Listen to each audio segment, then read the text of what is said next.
hesitation, we must proceed to offer every prayer to Chukwu Okike Abia.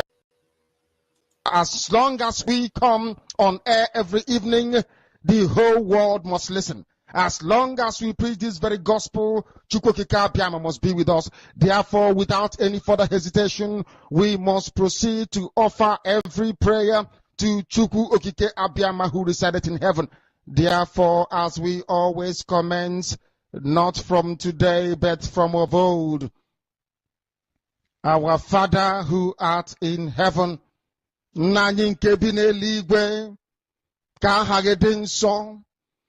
that your name may be hallowed by men, that we may bow at the mention of it, that we may offer every glory unto thee, that we may offer you every adoration and adulation, because there is none like thee. You fight our battles for us. Every blessed day you demonstrate through your kindness and your everlasting mercy that you are our Lord, our God, and our Creator. This evening we offer these your children unto thee.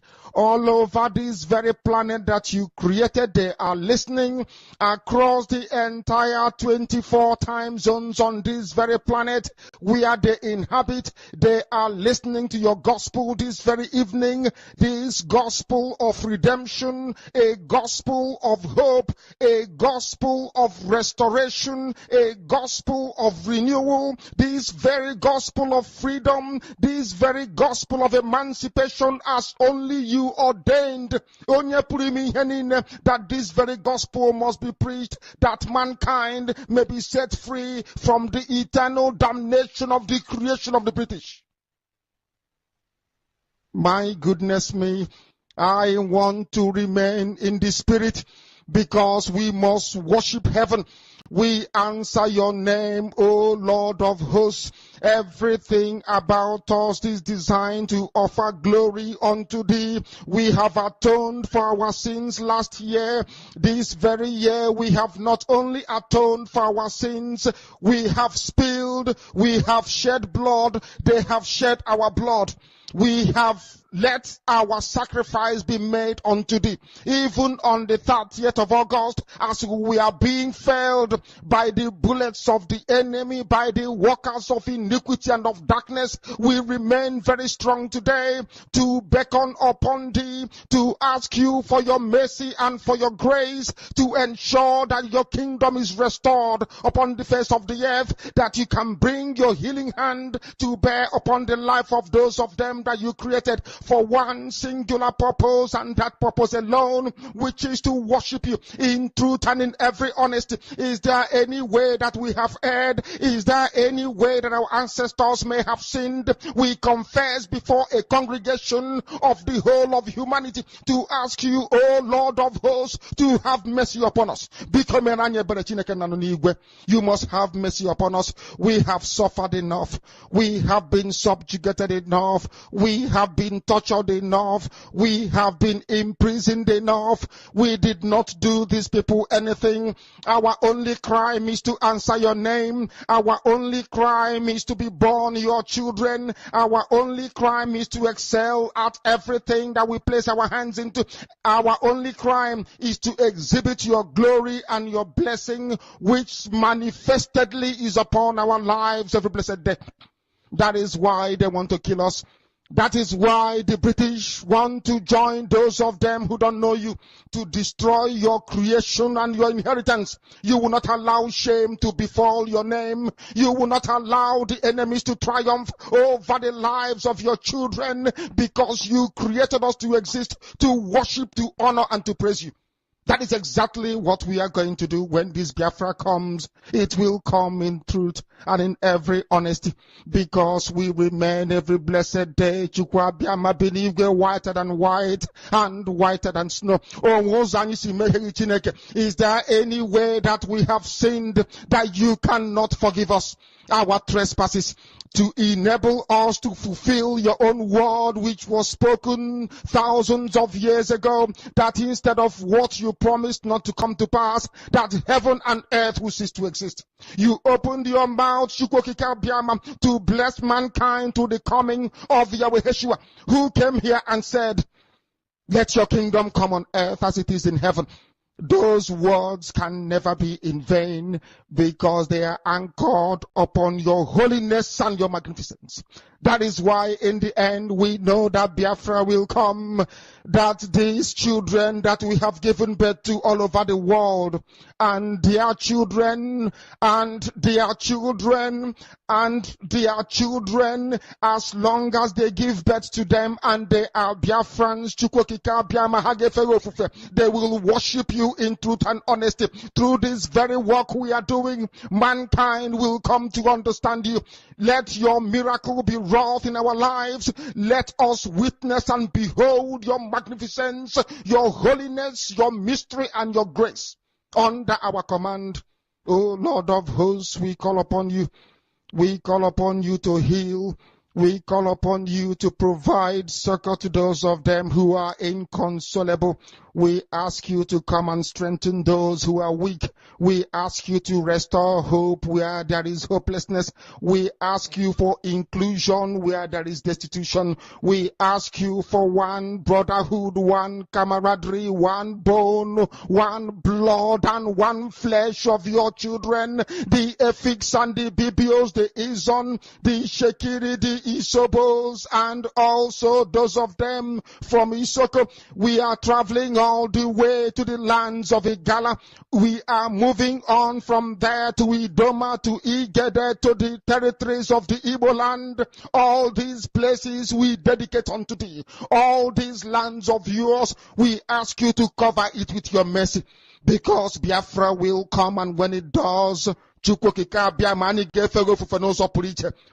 dance on the streets. I'm telling you, by the time that we are done, humanity will think that we are mad, we are drunk in your glory, and rightfully so, because your kingdom will come to rest upon this very earth. That very kingdom is the unadulterated, non-negotiable sovereignty of the Republic of Biafra, that your will may be fulfilled in our time. All this we pray, all these we ask for, in no other name apart from that name that belongs to you. He said, my name is Nnamdi Kanu. I am the leader of indigenous people of Biafra all over this very planet, I tell you. I lead indigenous people of Biafra, IPOB. So also do I command the armies of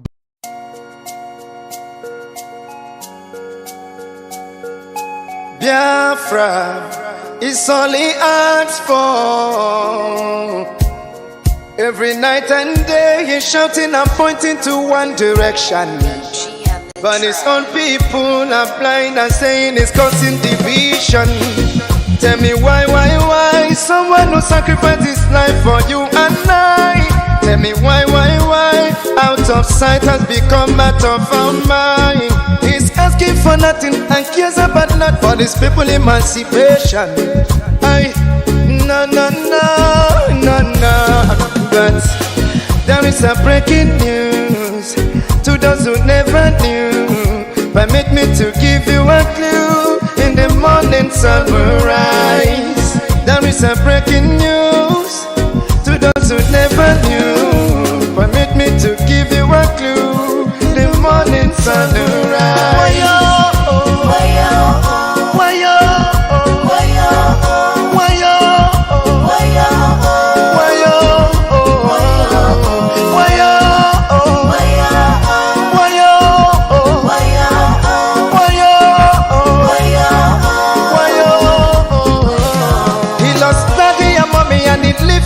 He doesn't care about nothing and abandon his family.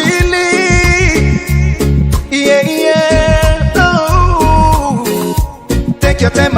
what he's going through. He doesn't want to give up but to protect you, even when they throw him African choo-choo. Oh no, yeah, yeah. Oh, free Nnamdi Kanu now. Let me hear you sing. Free Nnamdi Kanu now. Free Nnamdi Kanu. Free Nnamdi Kanu now. Yeah, yeah. Nnamdi Kanu now.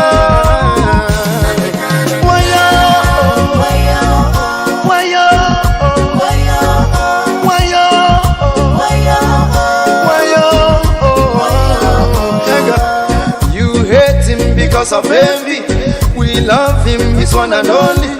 We follow him because he's ready to die for the freedom of his people. Whatever he said, it's a prophecy.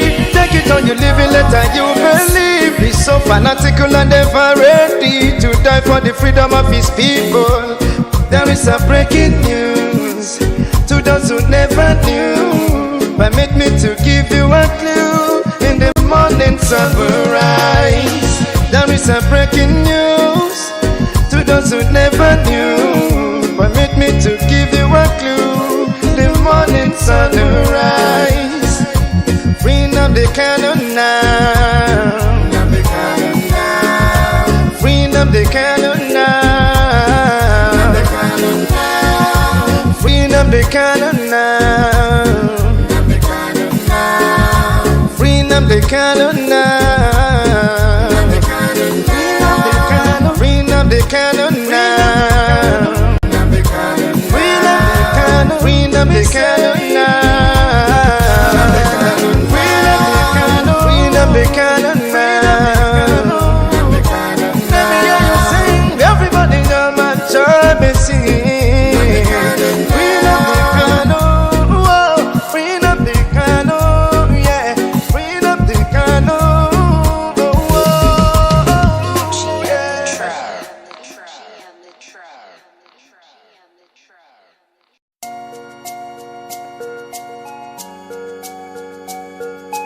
Biafra is only asked for. Every night and day he's shouting and pointing to one direction. But his own people are blind and saying it's causing division. Tell me why someone who sacrificed his life for you and I. Tell me why out of sight has become out of our mind. He's asking for nothing and cares about not for these people emancipation. No. But there is a breaking news to those who never knew. Permit me to give you a clue. In the morning sun will rise. There is a breaking news to those who never knew. Permit me to give you a clue. The morning sun will rise.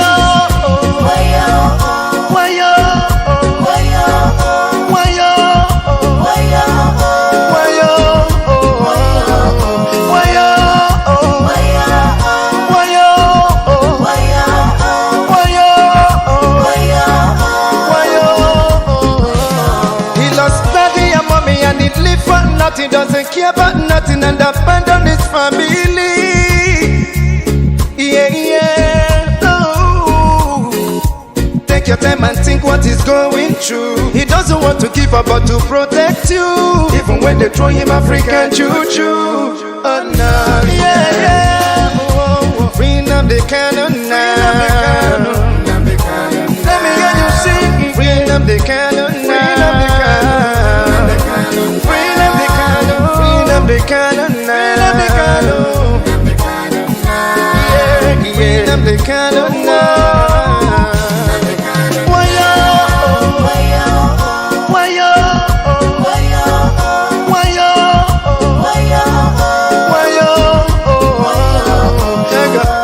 You hate him because of envy. We love him, he's one and only. We follow him because he's ready to die for the freedom of his people.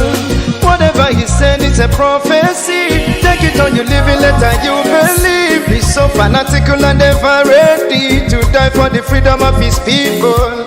There is a breaking news to those who never knew. sun will rise. There is a breaking news to those who never knew. Permit me to give you a clue. The morning sun will rise. Free Nnamdi Kanu now. Free Nnamdi Kanu now. Free Nnamdi Kanu now. Free Nnamdi Kanu now. Free Nnamdi Kanu now. Free Nnamdi Kanu now. Free Nnamdi Kanu now. Let me hear you sing. Everybody on my job is singing. Free Nnamdi Kanu. Whoa. Free Nnamdi Kanu. Yeah. Free Nnamdi Kanu. Whoa. Yeah.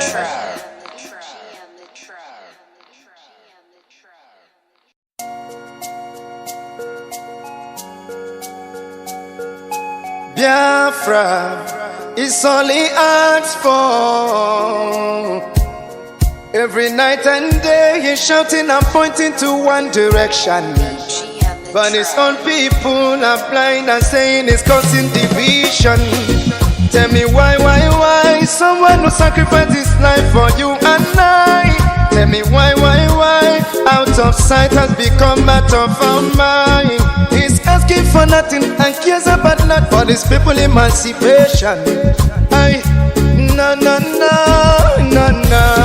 But there is a breaking news to those who never knew. Permit me to give you a clue. In the morning sun will rise. There is a breaking news to those who never knew. Permit me to give you a clue. The morning sun will rise.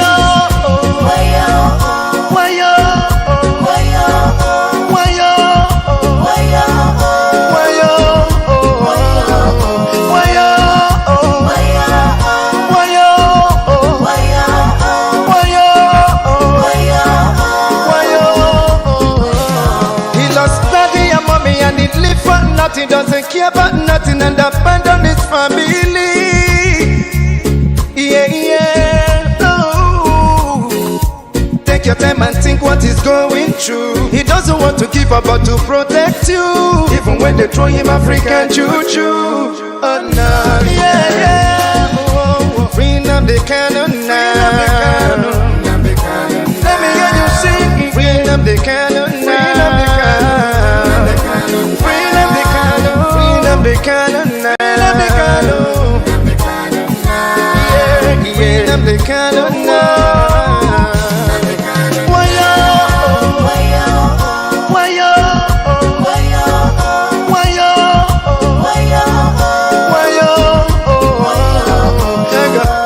You hate him because of envy. We love him, he's one and only. We follow him because he's ready to die for the freedom of his people. Whatever he said is a prophecy. Take it on, you live it, let you believe. He's so fanatical and ever ready to die for the freedom of his people. There is a breaking news to those who never knew. Permit me to give you a clue. In the morning sun will rise. There is a breaking news to those who never knew. Permit me to give you a clue. The morning sun will rise. Free Nnamdi Kanu now. Free Nnamdi Kanu now. Free Nnamdi Kanu now. Free Nnamdi Kanu now. Free Nnamdi Kanu now.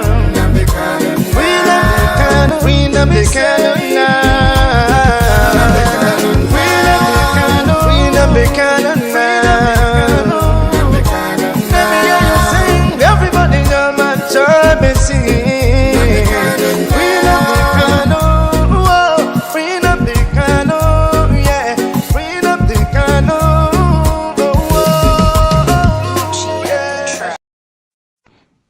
ISIS will enter the zoo and Chad unless, and this is from an Islamic newspaper. As I told you before, anything you hear on Radio Biafra is correct. I told you on this platform that they will come for you. You see, let me tell you one thing that people don't know because you don't know history. I forgive some of you because in your schools in the zoo, they don't teach you anything. I want some people to actually go and sit down and study the history of Islam. Islam is the only religion that has never stopped growing. Islam is the only religion that has never stopped expanding through militancy and war. Others have stopped, only Islam. Christianity is based on convincing people, telling them about the message of hope and restoration of Yahweh Yeshua. Of course, immensely corrupted, that we know for sure. But Islam believes in expanding through war, and that war is coming. Now, I must be put on record. And Uchemefo, I wanted to record this very broadcast and play it all the time for our people to also understand and listen very carefully. And I will say it tonight. And if you come to me in the future, I'll refer you to the broadcast of the 8th of June, 2015. And that I made this very comment I'm about to make now at precisely 10 minutes to 8 p.m. in the evening. If ISIS comes down into the zoo, of course, they are part of Boko Haram anyway. If they fought, not if they, because they have forged an alliance already, if they launch any attack with the name of ISIS on the zoo soil, if you come to us to give us weapons, I will decline it. I will allow them to kill all of you before we mount any counteroffensive. Let me tell you one thing that you don't understand. Some of you, you claim you went to school, but you didn't go to school. Because if you went to school, you will understand how Islam works. Islam is coming for you. They must come for you. It's a M-U-S-T, must. There is nothing anybody can do about it. Only you can defend yourselves. This headline here is a confirmation if you need one. Atiku Abubakar said it yesterday. Today is being confirmed that ISIS is coming. Not just Boko Haram, but the real bad people that are coming. They need access to the oil, and they will get it to secure their financial base for their continued expansion within the whole of sub-Saharan Africa. The zoo is seen as pivotal. And Biafra land is where the resources that they're looking for is lying in. They don't trust Buhari anymore. Buhari was their godfather. They no longer trust him. I mean, Boko Haram in this instance. Buhari, they thought would give them Sharia immediately. Buhari saying, I don't belong to anybody. From that day, they intensified their bombing. Some of you cannot reason, you cannot see very well because you're blind. But at least you're lucky. You're listening to Radio Biafra. Very, very lucky indeed. I'm telling you the truth. Or else, I can't in your blindness. It is that darkness we've come to shed light on, that you can see properly. If they enter the zoo, I will not command this army. And I need guns and I have the men. I need guns and I need bullets. That's all we need. And then we win. I have been sounding this warning. I've been telling you, you think we are joking. They are coming. Your mothers will be raped. Your sisters will be married off as slaves. I'm telling you that now. Right as I speak, write it down. Biafra land will be decimated. Unless we equip this army to defend us. If we don't equip our army to defend us, in other words, if we don't march this year, it will be very, very difficult for us to recover. Forget all this nonsense. All these so-called pro-Biafra groups you're saying, Awasa brought them out to confuse you. Awasa brought them out. That is why they cannot say what we are saying or do what we are capable of doing. These are Awasa groups and you are not listening. You are not listening. Because the devil has gone into all these idols that you worship. The devil has gone inside you to harden your heart, to blind your eyes that you can no longer see. That day, I will tell you to remember the broadcast of the 8th of June, 2015. I will tell you to go back to it. I need guns and I need weapons. If I don't have guns and bullets, the army of Biafra cannot defend your towns and villages. The sooner you get that into your thick skull, the better for everybody. You are black people, you don't reason, I know that for sure. But the sooner you take this very message seriously, the better for everybody. Or else you're finished. ISIS is coming. They will enter the zoo and Chad very, very shortly. Not as Boko Haram. They are coming in as their franchise and as their name dictates. ISIS is coming. If you like, you make haste while the sun is shining, or if you like, you can continue to be dumb and stupid. That is entirely up to you. Mbage I won't be there, but you'll be dead anyway. And Radio Biafra will not report it, and nobody will. If you like, you give us guns. If you like, you don't. We are trying to save you, not you saving us. Land of the rising sun, we love and cherish. Beloved home, land of our brave heroes. We must defend our lives, or we shall perish. We shall protect our hearts from all our foes. But if the price is that for all we hold dear, then let us die without a shred of fear. Hail to Biafra, consecrated nation. Oh, fatherland, this be our solemn pledge. Defending thee shall be our dedication. Spilling our blood will count our privilege. The waving standard which emboldens the free shall always be our flag of liberty. We shall emerge triumphant from this ordeal.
Biafra.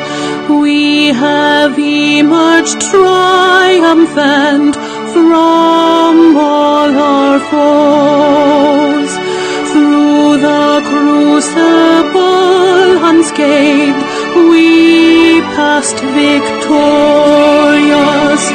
Our trumpets pealing, the glorious song, play it, sing it, all hail Biafra.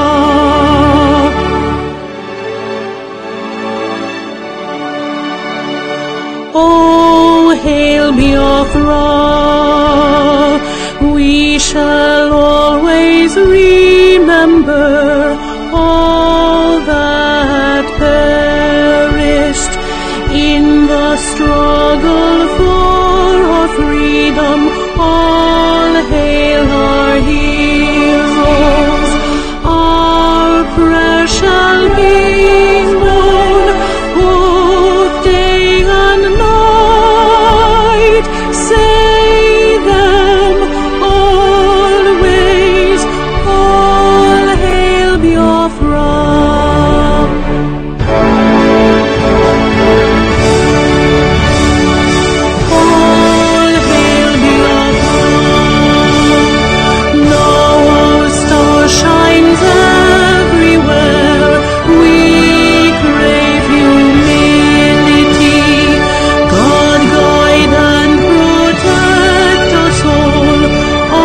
Thank you, Honorable Minister of Information, Mazi Sonia Barawa. I hope I'm coming out clearly. It has become imperative that we will intensify our fight against the Nigerian state. And it is a must that we must defend our land. We must defend who we are as a people, whether the enemy like it or not.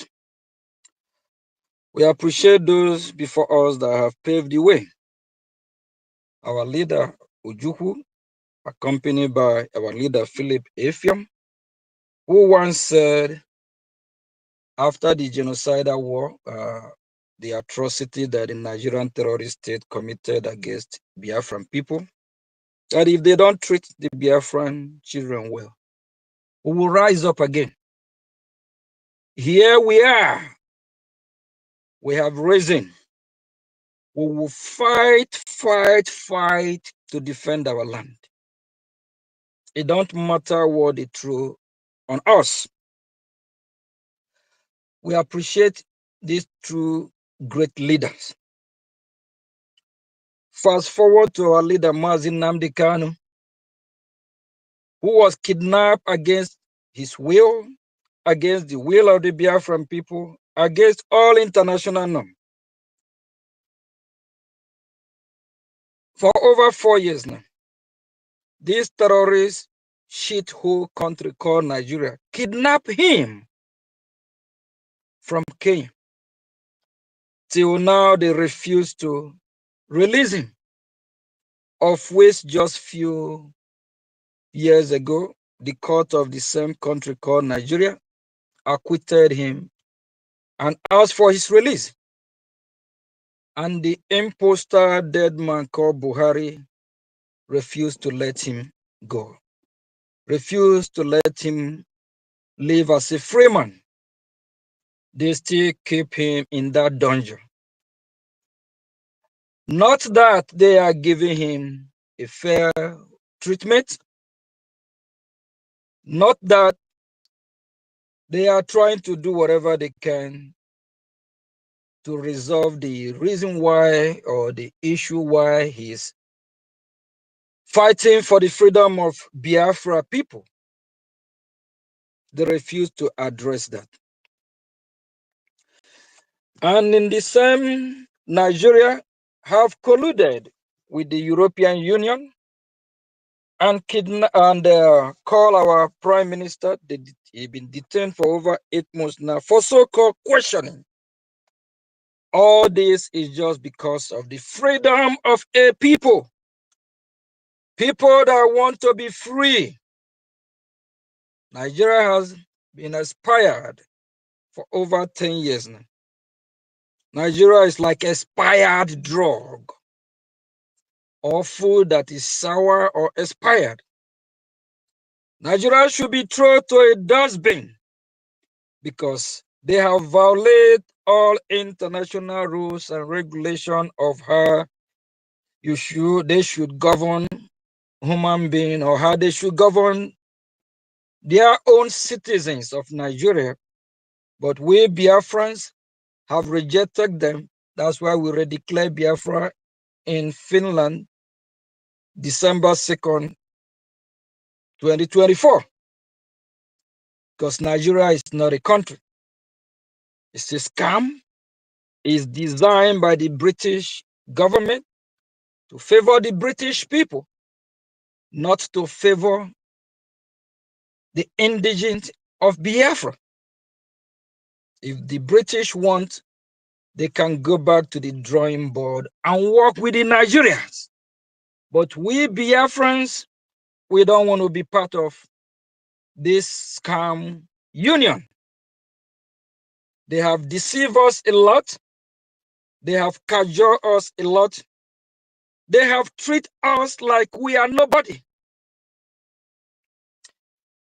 My fellow citizens, it breaks my heart to see what is going on in Biafra land. That is why I encourage every Biafra to rise up, speak up, fight the good fight. fight for that you believe. Be a Biafran, not a Nigerian. We also appreciate the BRGIA, the Biafra Republic Government in Exile, for all they're doing, working hard for the Biafran people, making sure that we create awareness for the international community to know what is going on.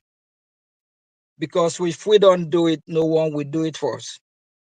While we have this gutter shit media called CNN, they refuse to report things that are happening in that contraption called Nigeria. You have BBC as well. All these are fake news. They don't report the killing, how the Nigerian terrorist state are killing the Biafrans. They don't report it. Just like the playbook of what happened during the genocidal war against Biafra from 1967 to 1970. British make sure they deceive the entire world about what is happening. They didn't let the world know how Biafrans are being massacred, starved to death. They're trying to repeat the same playbook. But this time, it will never happen. We will fight the internal enemies and the external enemies. We will bring everything that we have in our arsenal to deal with these evil people. We can see what is going on. Less than a week, the Canadian court, we can see they make it sure that they let the world know about the terrorist country of Nigeria, the APC and PDP. They designate them as terrorist organization, funding the insecurity in Biafran territory today and in Nigeria as a whole, because you have Biafra and you also have the northern part of Nigeria, which are Nigerian. So the insecurity happening in Biafra land today is funded by the same government of Nigeria. They fund these terrorist politicians to come and destroy Biafra land. And we see the measure that the United States of America have taken. US also raised concern over insecurity in Nigeria. And US also raised concern about injustice in Nigeria. A country that have no justice, a country that is a shrine of injustice to humanity, is so shameful that we find ourselves in that contraption. But thank God that we are living. We are not Nigerian. We will never be Nigerian. We are Biafrans. And we also want to use the opportunity to send a strong message and warning to Nigeria terrorist state, Nigeria country. They should release our leader, Nnamdi Kanu. They should give him a safe passage for him to leave Nigeria. If anything happened to our leader, Nnamdi Kanu, Nigeria will be burned to ashes. It's a promise. Whatever politics they're playing, whatever they're doing, they need to make sure that he's healthy and sound. Nothing should happen to our leader, Nnamdi Kanu. Tinubu is a drug lord. He's a criminal. He's walking freely in that crazy country called Nigeria. He's not arrested.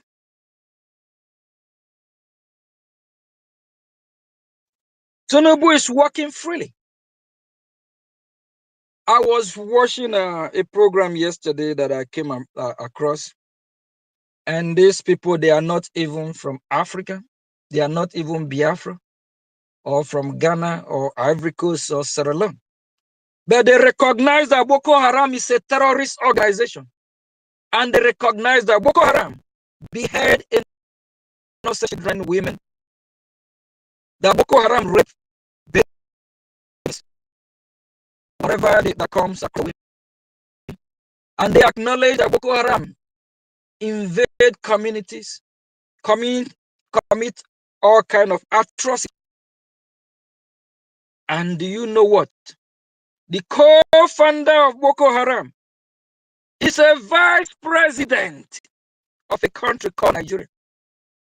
United Nations should be ashamed. United Nations as well have also turned to shrine of injustice, bias. You have unfit people working in the United States, in the United Nations. I rephrase, I mean to say United Nations. The United Nations are biased. The United Nations have become a shrine of injustice. And why you have in the United Nations today, you have the people that are working there are unfit and biased. United Nations is designed to serve humanity, to bring all countries together to unite. But United Nations have failed global community. Nigeria don't supposed to be in union with any country of the world. Nigeria don't supposed to even be in United Nations because they are a terrorist country. They kill their own. They commit all kinds of atrocity. United Nations keep quiet. That is the reason why, fellow Biafrans, it's time we all need to step up. If not, they will kill us all. It's time we need to know those that are really fighting for our freedom. If United Nations can allow a terrorist being a vice president of Nigeria, if they can wine and dine with Shetima, that means United Nations is compromised, biased. A lot are not fit to serve in that chamber. We urge and encourage the leader of the free world, United States of America, to reevaluate the United Nations, to put those that are fit to serve, those that will serve with honesty, those that will serve truthfully to help the global community. The global community needs the United Nations to excel to a greater height. We can't have a United Nation that is unfit and biased. We can't have a United Nation that accommodates terrorist countries or terrorist individuals. And for my people of Biafra, if you know you really love Nnamdi Kanu, you need to do the needful. Fight for the freedom of Biafra people.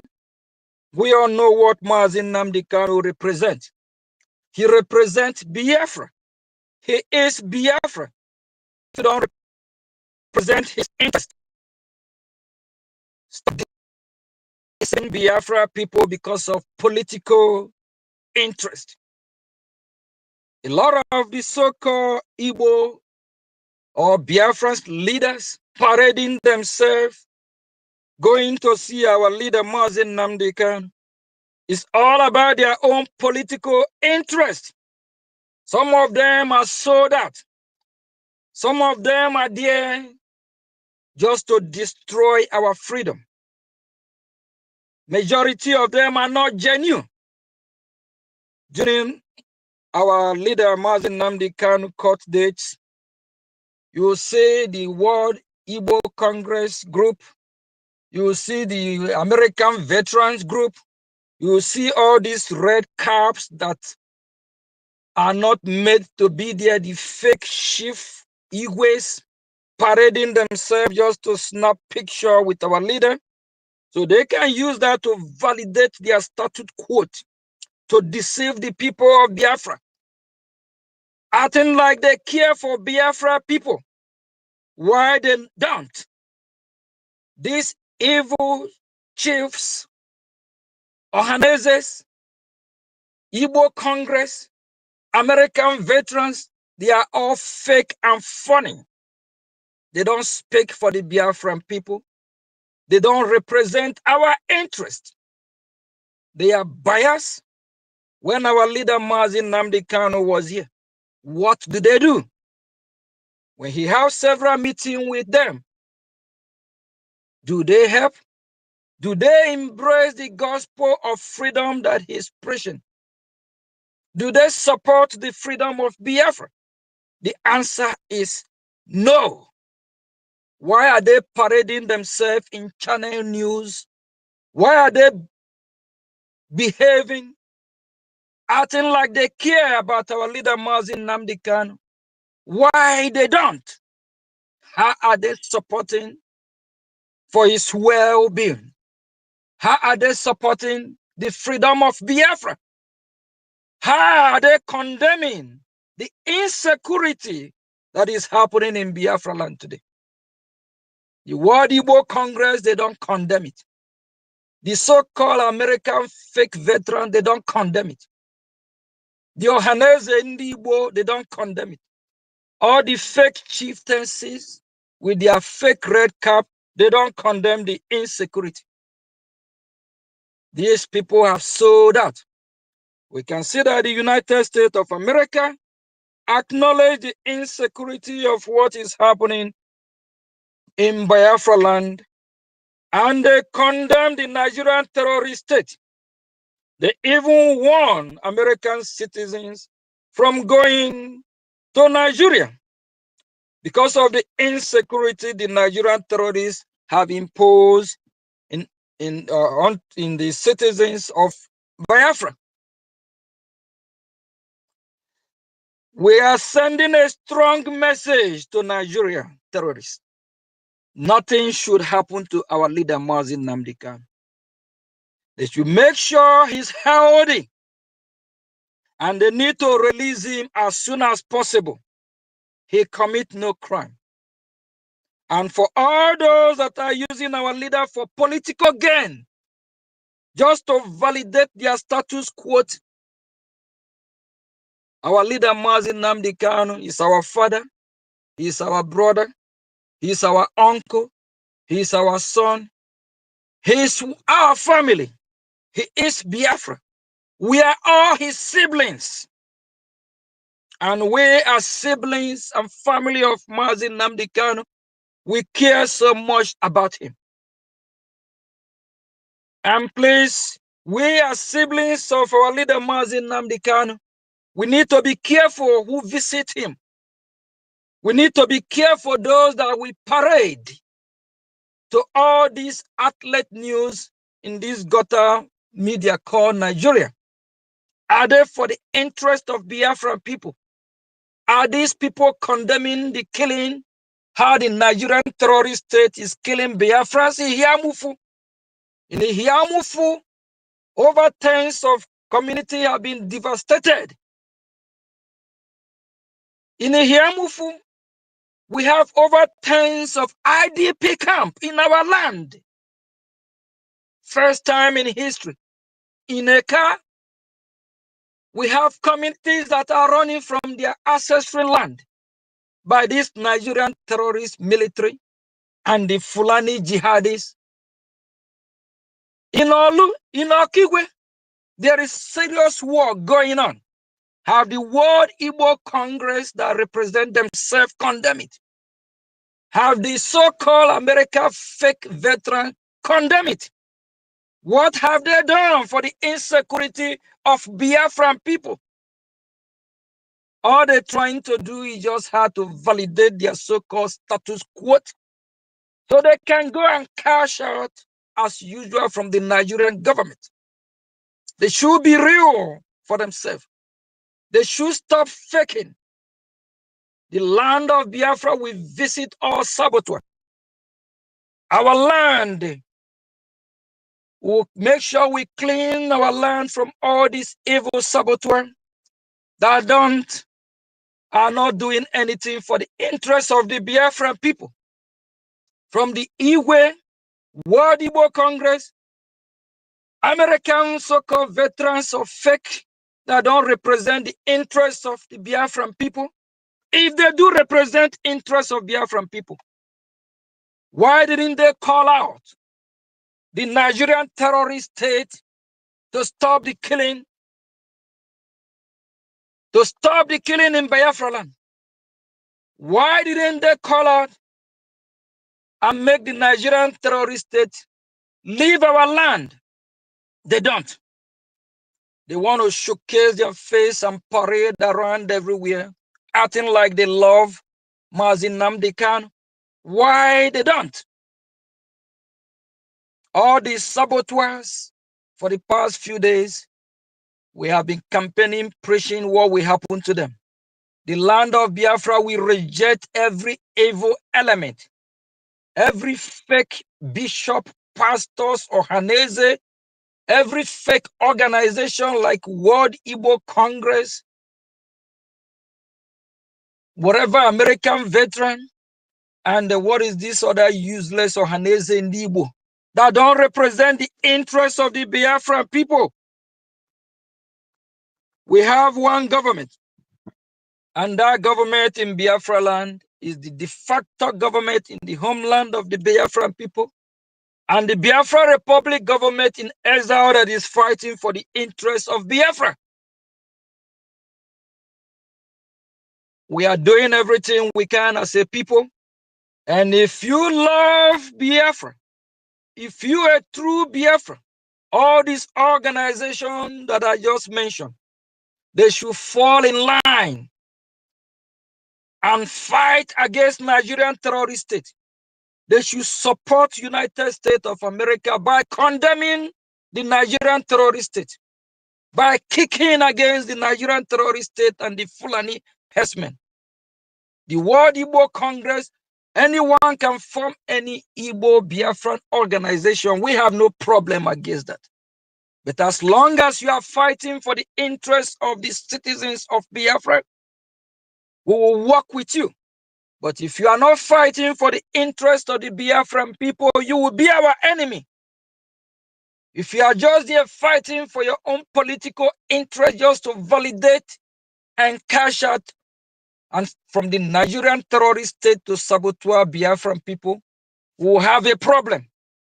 Some can flew all the way from America to Biafra land, and they will go to Nigerian territory to air their opinion, to talk about how they love our leader Nnamdi Kanu, to talk about his release. They call it a political movement. What are they negotiating? You don't negotiate with enemy. You don't negotiate with terrorists. You fight. When you negotiate, you show weakness. You fight. And this so-called group cannot fund Biafran people freedom. This so-called group cannot condemn the killing in Yamufu. They cannot condemn the killing in Olu. They cannot condemn that the Biafran territory have been militarized by the Nigerian terrorist state. And they want to come out and champion themselves as leader that speak to the Biafran people. They are not, and they don't represent the interests of Biafra. They should all go to hell until they come genuinely to fight for Biafran citizen freedom. If Canada can condemn the Nigeria and designate Nigeria as a terrorist organization, if the United States of America can start to sanction Nigeria and even warn American citizens from traveling to Nigeria, when I say Nigeria, that comprises of Nigeria and Biafra land.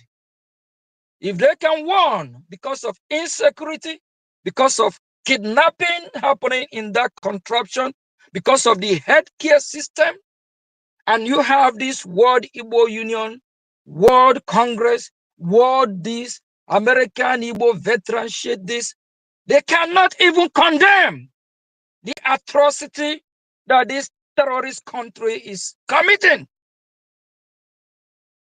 That means they don't represent the interests of Biafra people. Nigerian terrorist state, Nanki Bazua, this time around, in this 21st century, we will fight this fight once and for all. Our land must be liberated. We can never be Nigerian. We can never allow terrorists to rule over us. Our land can never be Islamized. All over the world, the jihadis, blood-sucking demons, they are causing all kinds of terrorism, from France to Poland to Netherlands to the UK to everywhere. We cannot allow our land to be Islamized because we are not Muslim. We are Christians, Judaism worshippers, and traditionalists. And for my fellow citizens listening, sow a seed that you will reap in a good manner. Sow a seed that will be blessful for you and your inheritance. Don't sow a seed of bad accord. What you sow is what you will reap. All the evil doers, your evil you're doing will come back and hurt you. What goes around comes around. No peace for the wicked. All these fake leaders parading themselves to be championing of the Biafran people. No peace for you if you are fake.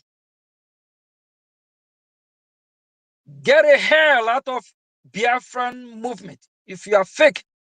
If you are not fighting for the interests of Biafra, leave us alone. United States of America, they are not Biafrans. But the government of America recognize the insecurity in that contraption. The government of America recognize that Nigeria have more than 5 different groups of terrorists. The government of America, American people, recognize the insecurity, the healthcare system, the kidnapping in that country called Nigeria. And what about you as a Biafra? What about you that parade yourself as head of World Igbo Congress? You should be ashamed of yourself if you don't recognize that. What about you that parade yourself as American veteran? Veteran what? Why not you be a Biafran veteran? What about you that parade yourself as Ohaneze Ndibo? Go where, Ndibo? Why can't you recognize what a foreign country from a far away land over 5,000 miles recognize what is happening in your own land? You should be ashamed of yourself. All these fake leaders, we don't validate you. We don't need you. We don't need your leadership. Because your leadership have not taken us anywhere. Ohaneze Ndibo have failed us woefully. World Igbo Congress, they have failed. American veterans failed. All these stupid organizations created everywhere just to scam and work with the Nigerian politics have failed. We don't validate you. We don't recognize you. Get a hell out of Biafra land. Any bad seed, fruit that you also, you will reap. and for all the illegitimate governors, just like Baribe years ago campaign, acting like he sympathized with the Biafran cause just to get vote. This likewise others before him, after him, like Soludo, then after they get to sit, they change their mind. There is no more election in Biafra land. All these illegitimate governors parading themselves in Biafra land, we don't validate you. We don't know you. If we get our hand and we lay our hand on you, you will not survive it. You better leave Biafra land alone. Russia Sokorosha, former governor, the illegitimate one as well, at a time, he killed Biafrans. Now he pretends to say Jesus Christ is his personal Lord and Savior. After he have killed thousands of Biafra, Biafra people will lay our hand on you, all of you. Ojikalu, all of these criminals that have ruled in Biafra land before, they will be held accountable. They all put us in this mess as well. It's a warning for those that are parading themselves to validate their status quo in the face of the Biafran citizens. We are warning you all, desist from your evil way. If you are not with us, you are not with us. Like the fools that parade themselves at Channel News last time. How many times do you all talk about the insecurity in Biafra land? How many times do they discuss about the reason why our leader is fighting to free Biafra people? They are doing everything just for their own political gain, to be relevant and cash out from their paymasters. If they really meant well for Biafran people, they should step up, fund freedom. You don't negotiate with your enemy. You don't negotiate with a terrorist. You don't negotiate with a criminal. You don't negotiate with armed robber, him who come to rob you, him who come to steal you in your house. You want to sit down and sit with that criminal and negotiate with him who come to kill you with gun, with AK-47. What kind of negotiation? What you do, you kick the ass of whoever come to destroy you out of your house. You don't negotiate with evil people. You don't negotiate with terrorists. You only negotiate with him who want to work with you in good faith. You do business in good faith. Shame on to those that parade themselves as leaders of Biafrans. You all are not leaders of Biafra. Onye kaka kpatara aga apịakwa ya woto woto. If we lay our hand on you, by God's grace, we identify you as enemy of Biafra. We will deal with you.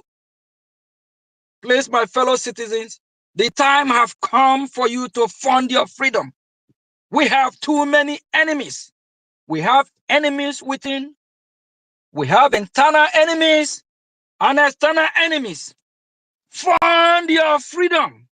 Remember what Tiwa Tanjuma said, that the Nigerian terrorists have colluded with the Fulani jihadist terrorist blood-sucking monsters. They have colluded to kill us all. If you don't fight, they will kill us all and take our land. If they just want to take our land, that is different. They want to wipe you out of your land and still kill you. Not only that, if they just want to Islamize you, that is different. They still want to kill you. They want to annihilate you. And we are here doing political correctness. My fellow citizens, that's why I love United States of America. I love them with great passion. They fight. They show strength to get peace. They don't negotiate. They don't beg. America don't bow down. You fight for what you believe. You fight for who you are. You fight. This is just more than ideology. It's who you are as a people. It's who you are to live in your God-given land. If you allow them chase you out of your land, where will you go? Amazonia don't have a large territory that we all can migrate to. You go to the Oduduwa territory, they will kick you out.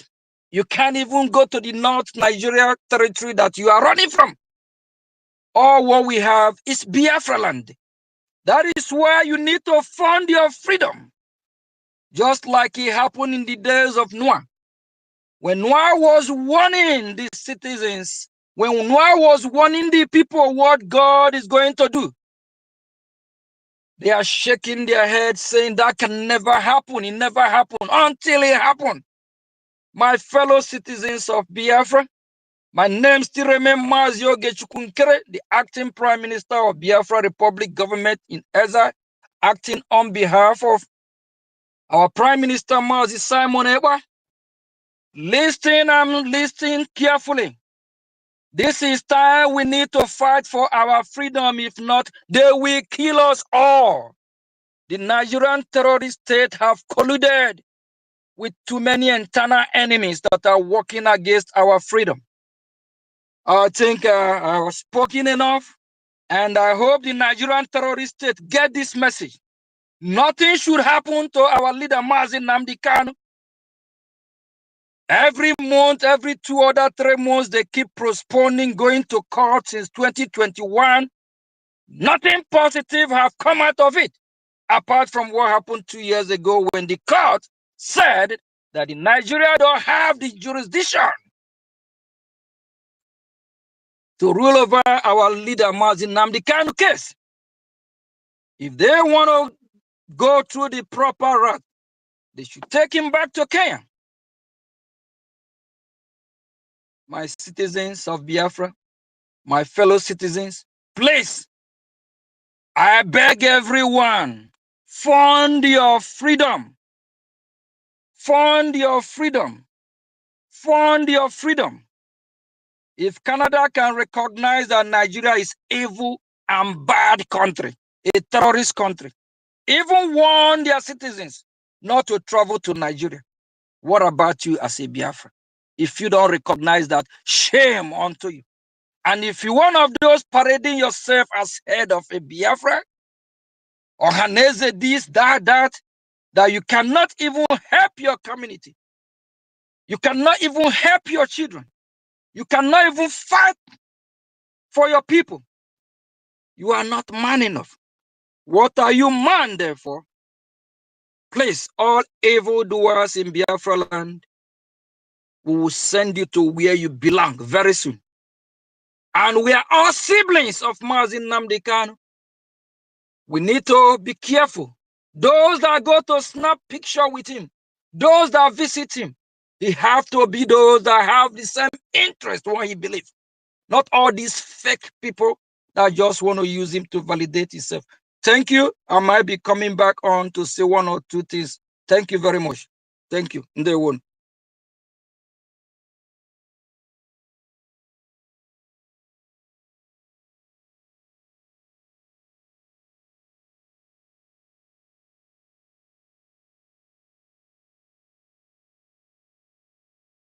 Honorable Minister of Information. Yes, thank you. Yes, I might be saying 1 or 2 things. Thank you. Go ahead.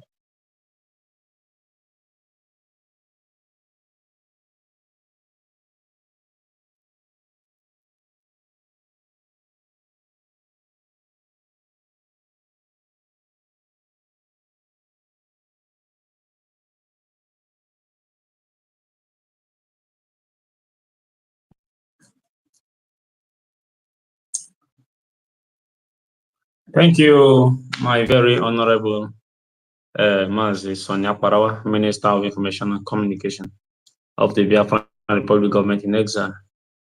I thank you, and I thank all your teams, all your media teams, for a job well done. The message is really, really penetrating, and I think the leader of the conscious words are acting ultimately. So I want to thank you especially. I want to also thank our able acting Prime Minister, His Excellency Majoge Chikunkere, for representing our Prime Minister well. There's no different thing that should have been done other than what you are doing now. In fact, you have added more ingredients to the vision and the mission of Brgie. Your presence in Washington have really, really taken us to a milestone that we have never imagined being. And I remember, I can recall even the Holy Book. The Bible says it is not by might, not by power, but by the Spirit. And the Spirit of Chukwokike, who have assigned this very primary duty to us, is with you. That is why you were able to excel and destroy your internal enemies, those who want to destroy Brgie from foundation. You quashed them away, and today they are helpless, running from pillar to post with no vision and no mission. You also are putting the so-called Igbo leaders in a tight corner, because it is hard time we stop romancing these people. 2027 election is by the corner, according to them, and they are trying everything possible to validate the Nigerian election in Biafran soil. Those who will go to negotiate or beg Tinubu or his allies, like Rochas Okorocha, like David Umahi, like Yesom Wike, like the late Ifanyuba, and one other secret idiot in Enugu State, who pretends not to know what is going on, but he is the epicenter of Oyendo's current detention in the name of Peter Mba. Those who go to negotiate with them, you are doing a very big disservice to yourself, because at the long run, your negotiation will not release Oyendo, and your ambition of Igbo presidency will not come to pass. You will definitely remain a third-class person. It will not stop the destruction of your properties in Lagos or elsewhere in the northern Nigeria. It will not stop the molestation of your sons and daughters on the road in the name of checkpoints. So, you better heed to the words of our Prime Minister, which is full of wisdom. Reject slavery, embrace freedom. It is costly, yes. Birth, it is a route that we all must take. Onyendu is a very big tree that has a lot of branches. And when once a branch of his is not really performing what it's supposed to do, will be cut off. This is to add to what APM said. Freedom is taken and not given. Stop going to beg Tinubu on behalf of Onyendu. It is Tinubu that is supposed to beg Onyendu on behalf of Nigeria. He was unjustly kidnapped, unjustly put on trial, medication not being adequately attended to whenever he needs it. Food, giving food. It is not all that he likes that he eats. He is not free to move here and there. He is confined in a particular place for about 5 to 6 years now. And some idiots will have the infantry to fly from US and from other parts of Europe to Abuja to go and start making negotiation. When Ifeanyi Ejiofor was part of Onyendu Sulego's team. These guys are working in proxy with Ejiofor. But the moment Ejiofor left, they have to come out. When Ejiofor was Onyendu Sulego Council, they have never flew to Nigeria or to Abuja to stand with Onyendu, to snap picture.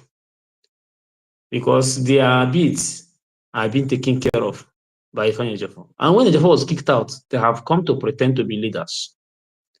These are vultures and vampires. Someone who is answering a veteran, American veteran of Igbo descent. Do you know what veteran means? And you shine away from the security situation in your area, and your only hope is political ambition, you will appear in different TV stations and media prints to present your ugly face before the world that you are standing in solidarity. Do not allow us to expose you. Do not allow us to expose you. So also to the Johanneses, idiots, Ndibo that we have already disbanded, and we have already dissolved anything on Johannes. It doesn't exist again. But they still parade themselves.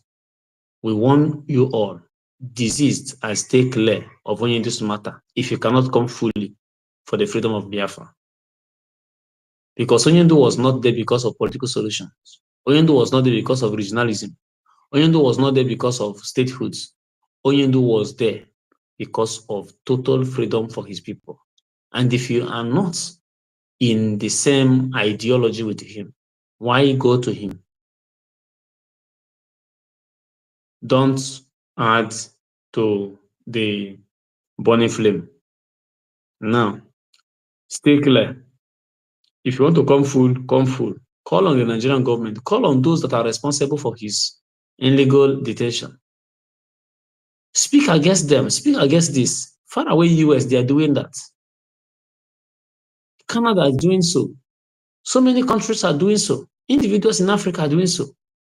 Why you, your son, your brother, your uncle, and everything he may be to you, you are shining away from that just to pave way for a nonsense P to be president that he can never be.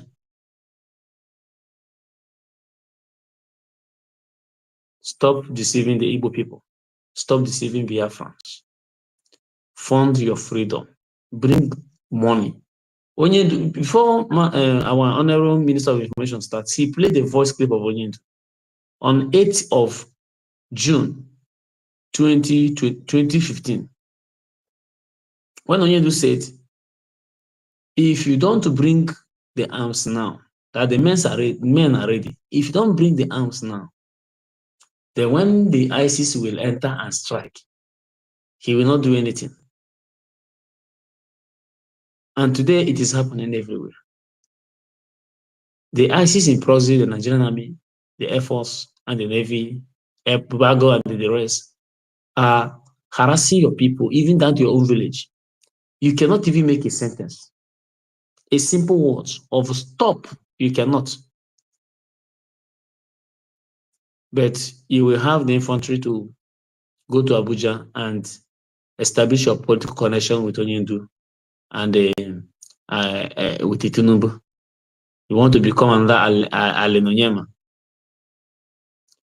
We are watching you. The security situation in Biafra land is paramount. It must be treated. Anyone who claims to be Igbo leader, that's supposed to be his priority. Speak out. They are annihilating people. Villages are being deserted. And you think they are doing it because of Biafran Liberation Army that is not even in the homes.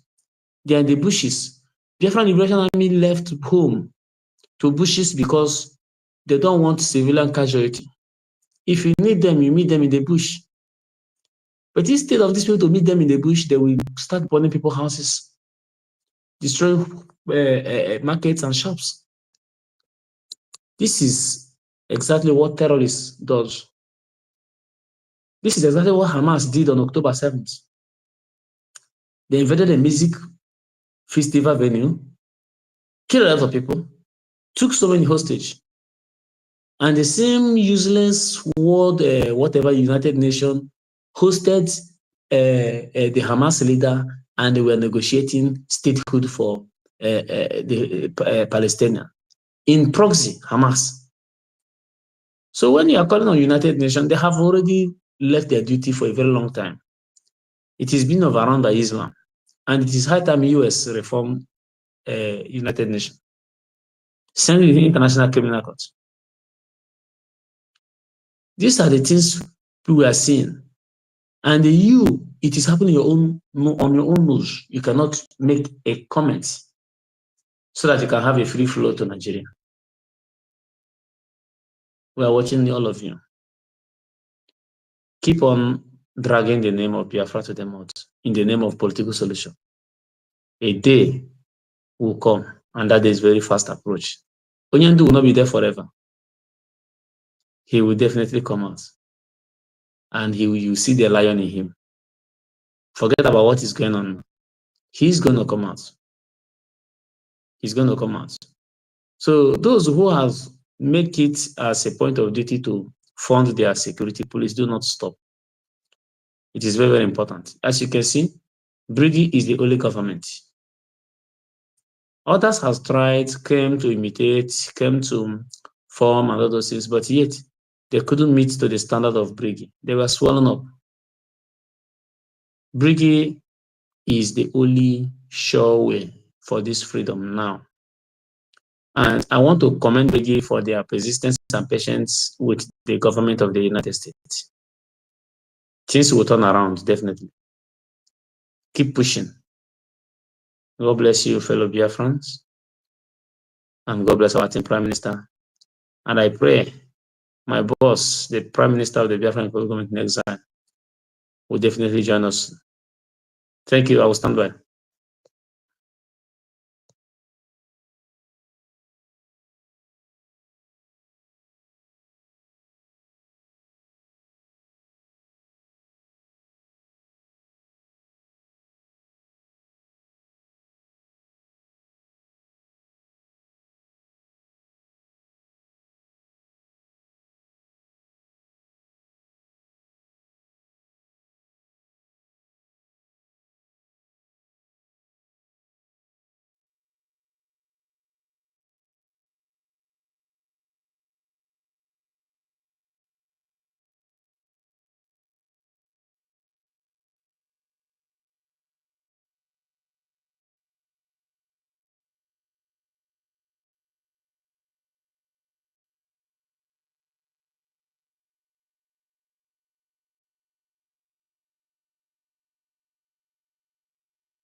Thank you, Minister. Can you hear me, sir?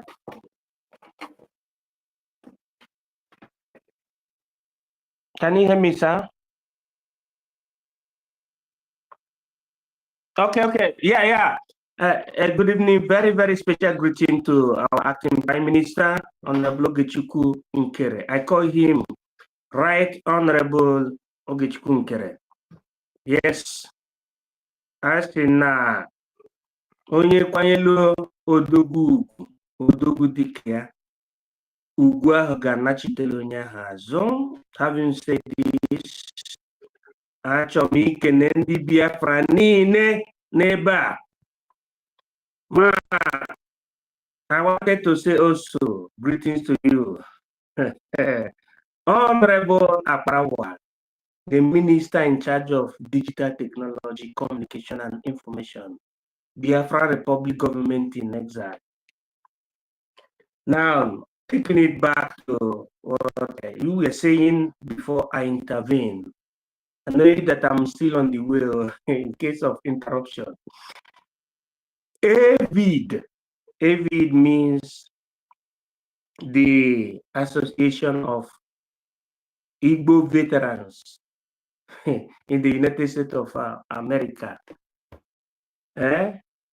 Now, when you say AVID, it has to do with Igbo. But let me ask this question. Is Igbo a country? You know, all these people that are in America and fail to understand the meaning of manhood or sovereignty. I ask again, is Igbo a sovereignty?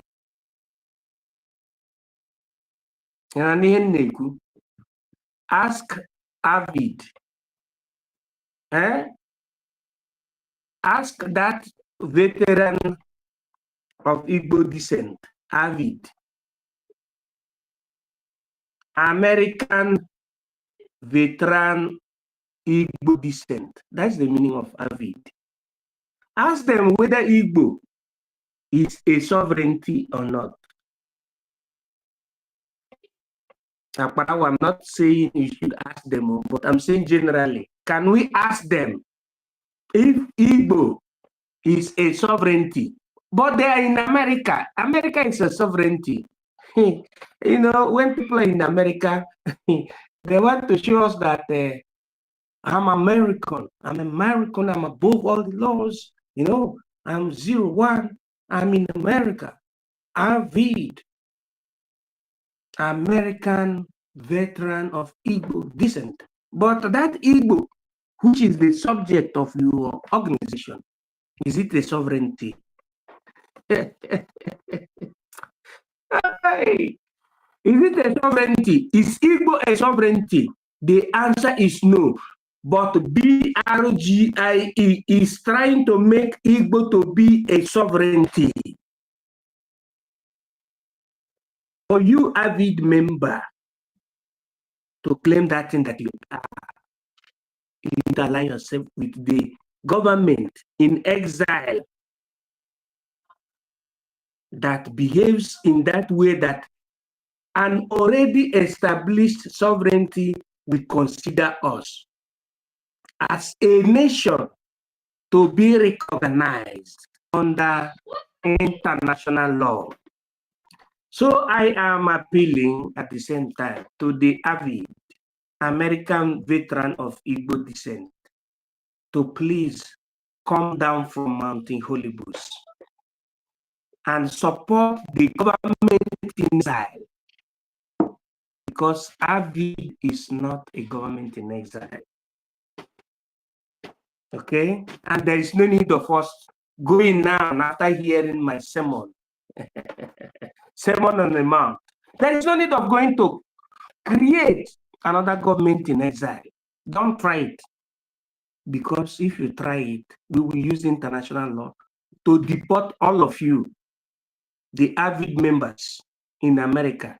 That is how it is. So thank you. Holistically, I am His Academic Highness, the most educated black man in the whole Europe. I speak based on law, not based on money, not based on the Europe, America. God bless you. Thank you.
Okay, and thank you so much, Minister of Information.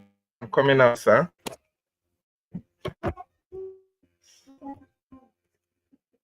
Okay, okay. Good evening from my location, Your Excellency, Honorable Ogechukwu Nkere, the acting Prime Minister, and I greet the Chairman of the Biafran Defense Council, the success,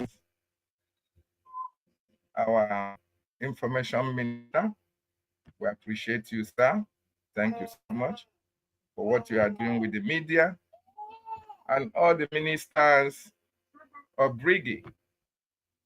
I welcome each and every one of you. Yes, having said what you just said, I also want to pinpoint that the World Igbo Congress of recent, we saw in the news that they were about to establish a bank in Boston. And it was very, very unfortunate that why our people are dying in the homeland. Those in diaspora who should champion the freedom of their people are establishing their business empires. It is quite unfortunate. Having said that, maybe our APM may elaborate on that or may speak to that, but I have my concerns. There are 3 concerns I want the APM to look into. First of all, I think it was at the Aludo Town Hall or Akpakiporo meeting, the APM reviewed to Biafrans how long he has been working with a PM, even in secret, without Biafrans knowing. In other words, he has been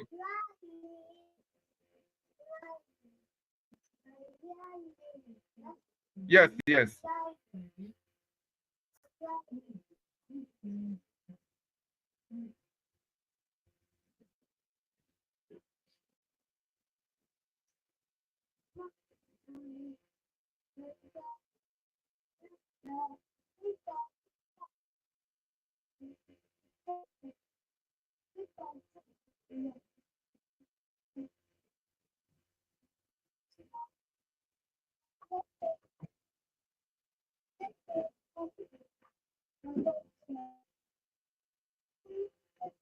Yes. Okay, thank you so much. Yes, I'm just trying to, use that as a reference point. Having said that, the concern I have, more importantly, is what is happening in Biafra land at this time. Just like the defense minister have said, it is quite unfortunate that why our land is under siege, the politicians are gathering for 2027. It is quite unfortunate that while our people, some of them are now, being driven to the bushes, and the Nigerian government are coming out using most of our brothers, those who have sold out in this freedom, to see if they can stop the activities or the actions that the Biafran Defense Forces are doing in delegitimizing the terrorist Nigerian state in our various communities. Now, my concern is this, just like the information minister said about this upcoming Nigeria election.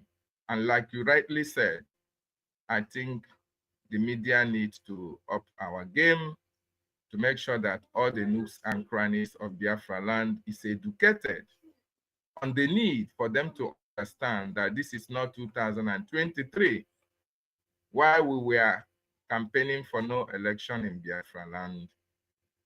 A lot of people, the obedient, were also doing their own campaigning for Obi. Even with what happened to Obi, people have not learned their lessons. People are still trying to make us to believe that one way or the other, that is Nigeria is, redeemable. It is very, very sad and very, very unfortunate. And the reason why I said this is because, just like you just pointed out, there are individuals who our leader, Nnamdi Kanu, went to and spoke to the World Igbo Congress. And I wanted to ask our APM if all these people, because the World Igbo Congress are now a group that the APC and the PDP are looking up to in diaspora for them to, give them some kind of level of support.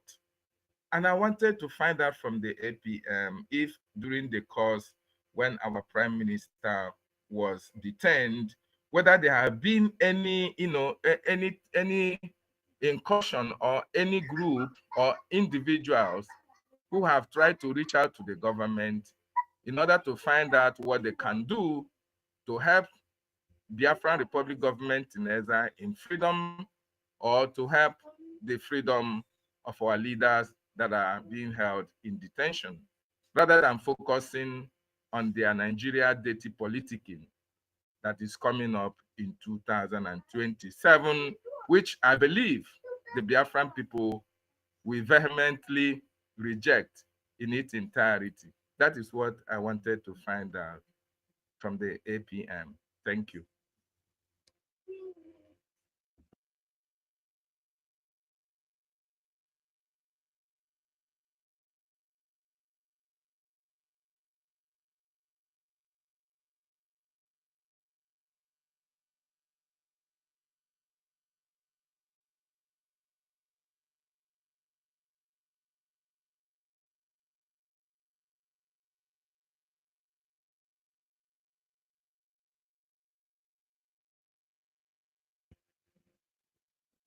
Okay, I wanted to ask the APM, since these, do I call them Biafrans, or I don't know how I'm going to categorize them. During the time that our Prime Minister was detained, up to this moment, whether all these people who are now focusing on the Nigerian politicking, whether they have made any incursion or they have tried to reach out to him, because he is the person at this moment that Biafran people are looking up to. So I'm trying to find out whether, if it is possible, they have tried to contact him in order to reach out to the government to see what they can do for release, or either support the government in our quest for freedom.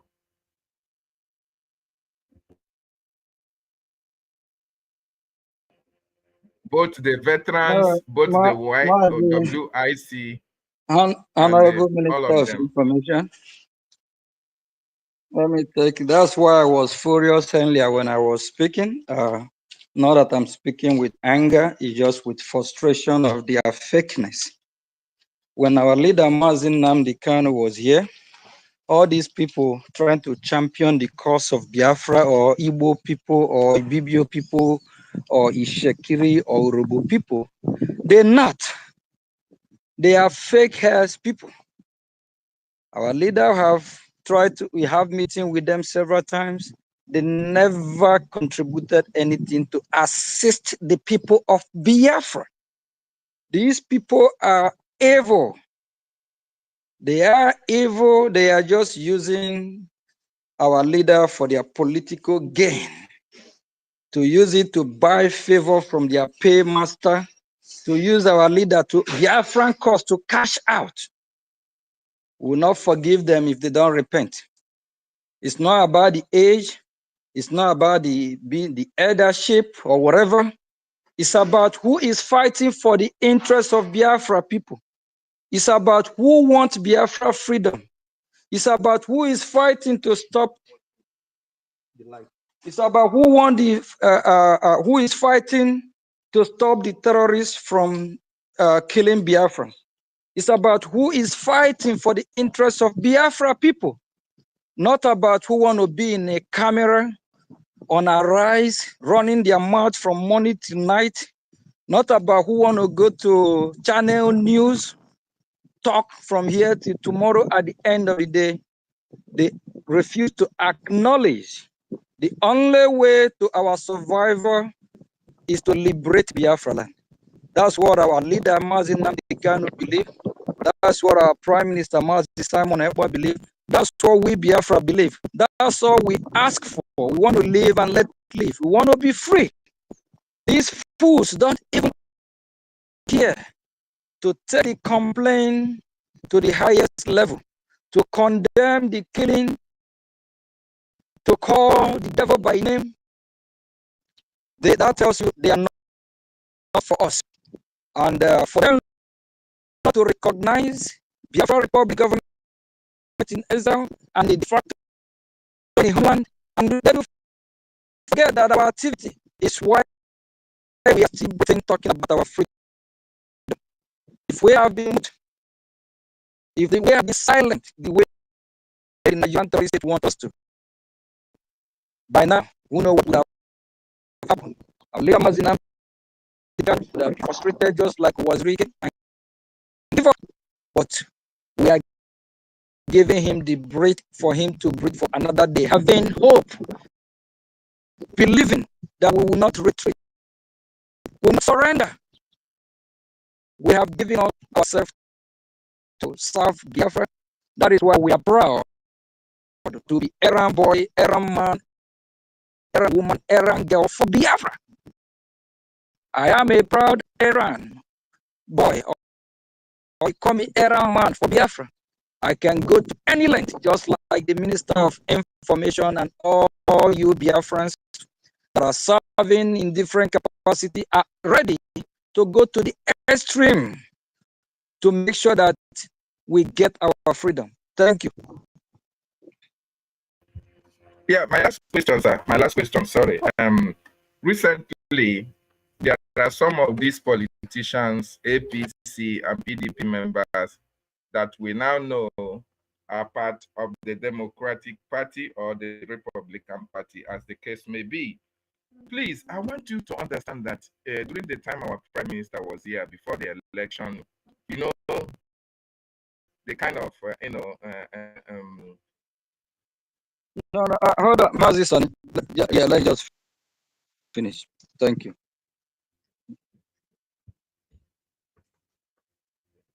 Okay. Okay.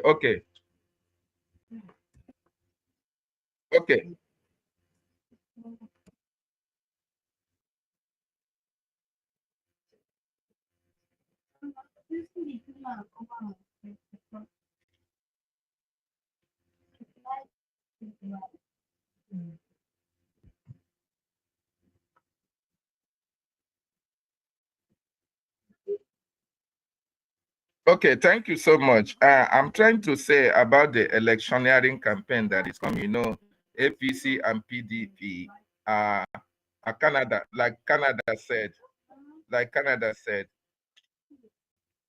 that they are the terrorist, they are a terrorist party, and you occupy a very strategic position in Biafran liberation and Biafran recognition at this particular time. So considering the threat that PDP and APC poses both internationally and local, I want to ask you, you have faced a lot of, propaganda, a lot of bashing on the social media.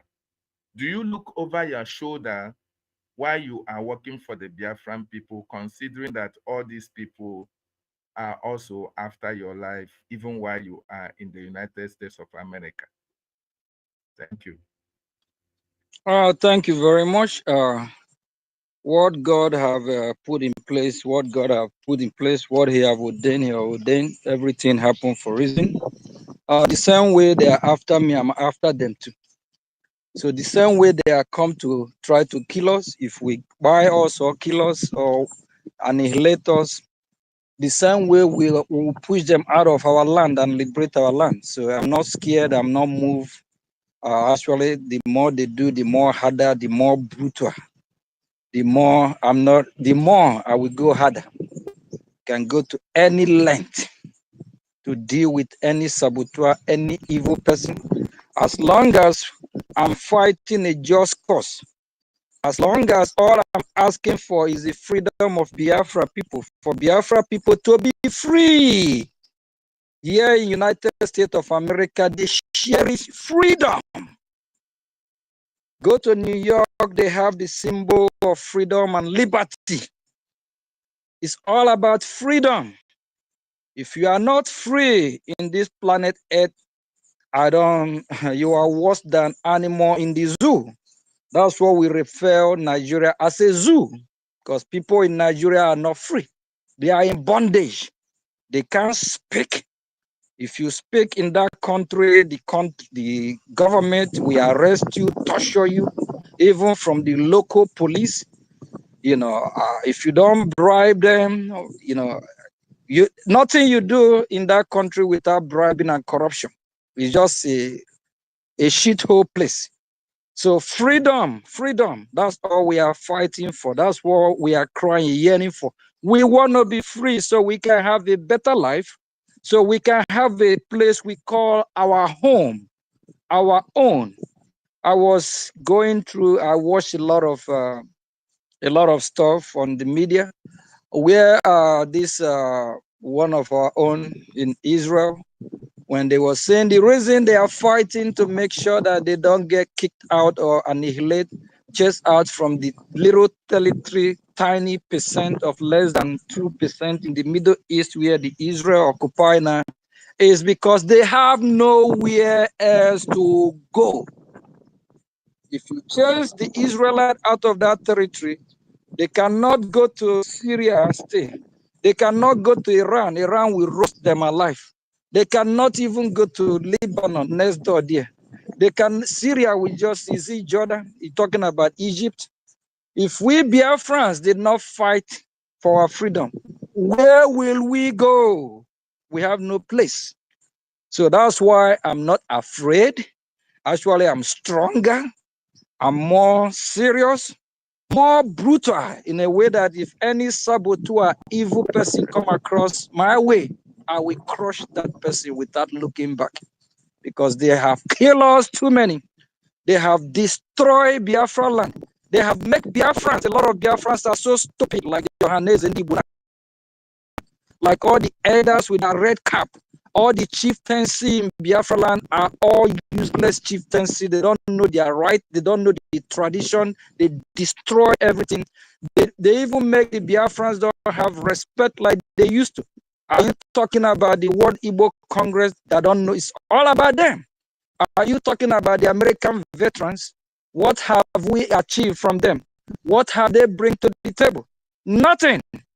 So that's why this cause, this fight that I have been back in, I love it. If this all I do till I die, so be it.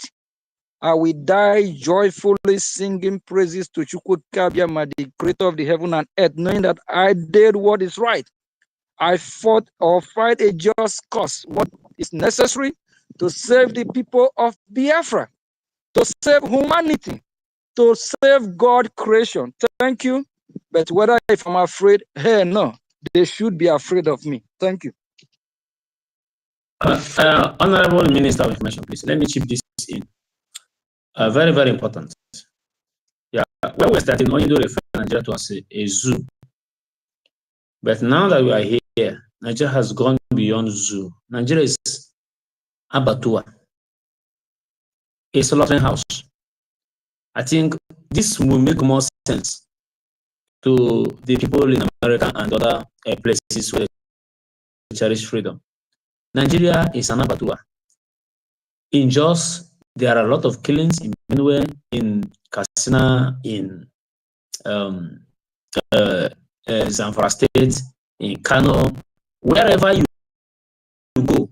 Look at these people opposing Nnamdi Kanu Foreign Minister Security Network, but they have a Hezbollah police in Kano that can arrest a person because he drinks alcohol.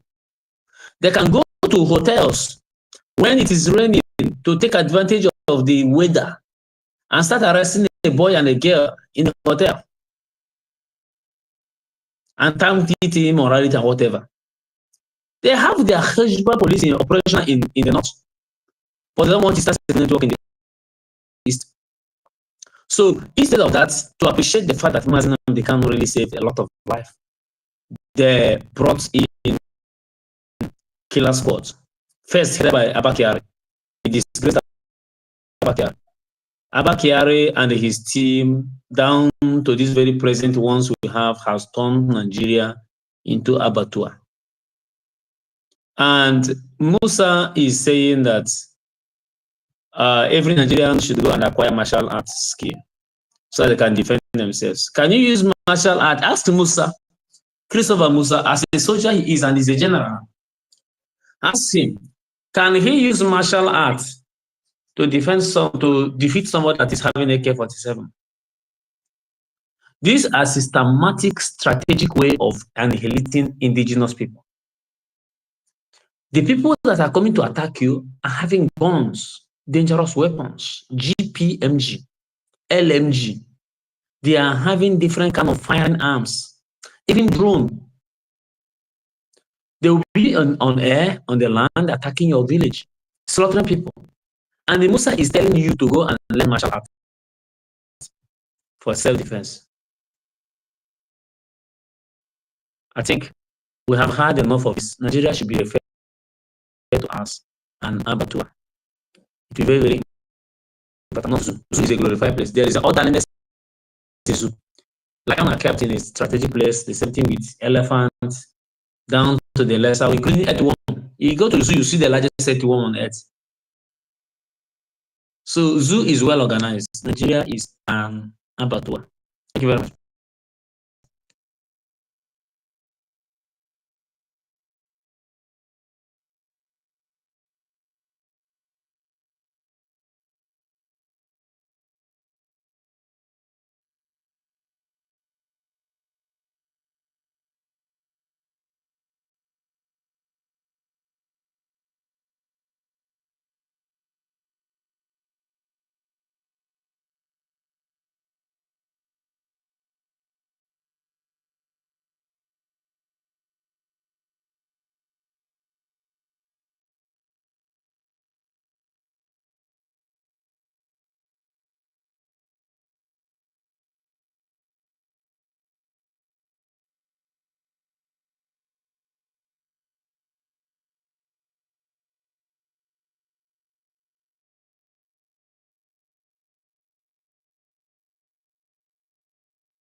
Yes, can you hear me? Hello? Yeah, yeah, greetings, my APM, Your Excellency. Greetings, the Chief, our success, and greetings all Biafrans that have gathered here today, and friends and well-wishers of Biafrans and the enemies of Biafrans. We heard what you said. We heard the warning, and I hope that the zoo comprehend that warning. And also, I'm already trying to start a hashtag, Nigeria is an abattoir. Let that hashtag, let us create a hashtag and let it flow, because it's time for us to change that name. Zoo is a beautiful name for Nigeria right now. Abattoir, I think, is a favorable name that fits that contraption.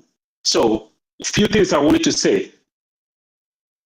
You see, as our information minister just said, we captured them, however they come, in whichever form they come. That is the new face of World Congress, David. These people are opportunists. And I want to say this, anybody that you're not supporting this freedom, you are the most selfish human being on this planet Earth. And history will remember you. Because all this killing that is going on, everybody is crying in that contraction, but nobody they don't want to rise up and do something about it. But those who bring out their life to do something about it, they attack them. Another thing I want to say, these people are tested waters. And one thing we also understand about the zoo, these people that are abattoir. Nigeria, they feel they can get away with anything. For anything, they can get away with anything. They went to Kenya and they did whatever they did to Nnamdi Kanu. They went to his home, invaded his home. They succeeded. No international uproar. That one went, Nnamdi Kanu reappeared again. They went to Kenya and kidnapped him, violated all human rights. The international community kept mute. They got away with it. Then now, the court. How many courts in Nigeria released free Nnamdi Kanu? The so-called bulldog in the nation. They violated us. We know this is they see the body movement of the world, the so-called world leaders, and they transport it. That is why they keep digging and digging and digging. And also, whatever they do, they watch our body movements, and they continue. These people react based on our body movement and international world. Now, I just saw this thing today. That's one of the reasons why I actually wanted to talk. That there's a rumor that Nnamdi Kanu was dead. These people put out that information. The zoo, they are the one that put out this information to see how we are going to react.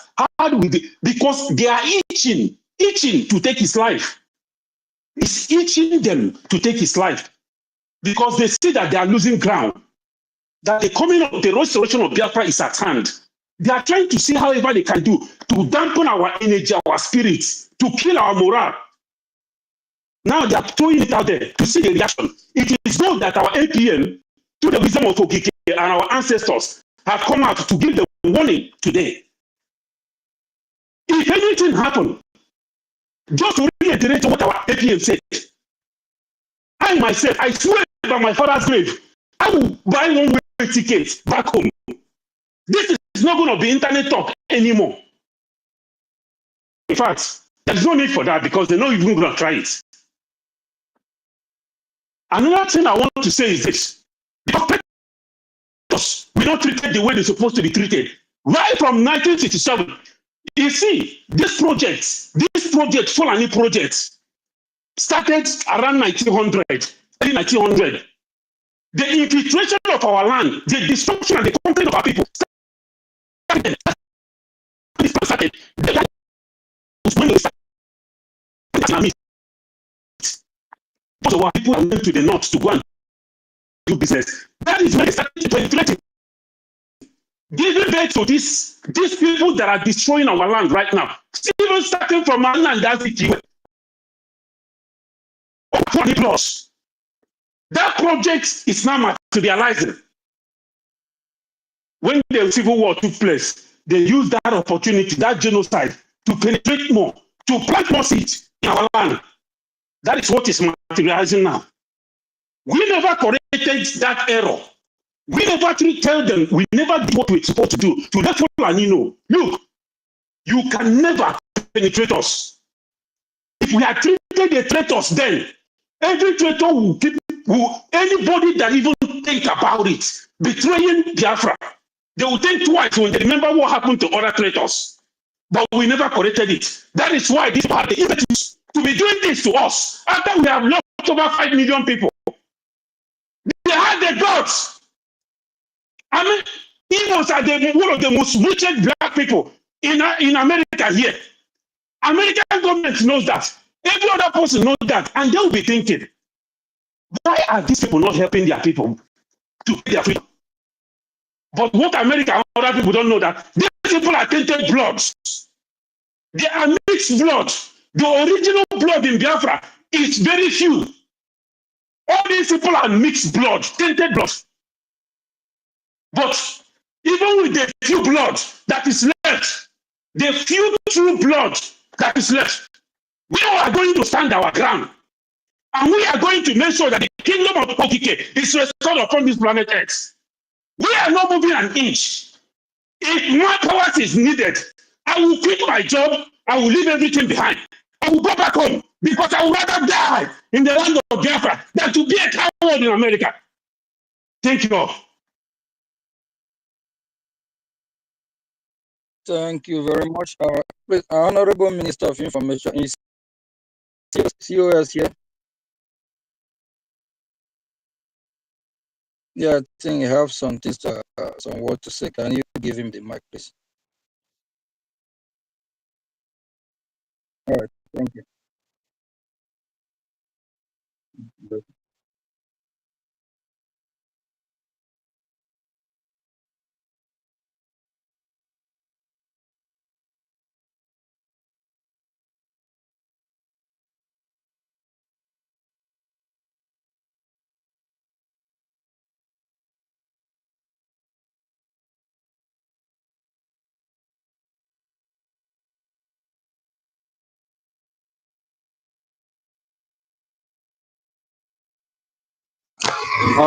Okay, sir. Am I coming out? This is Regent Theory. I has the mic too. Should I wait? Okay, Regent Free. After you, I will go. No, let Reg go. After Reg, I will go. All right, thank you very much. All right, thank you very much, sir. Greetings to you, great dear fans all over the world and freedom lovers. Greetings to our mothers, to all our leaders from time immemorial up to date. I salute you, sir.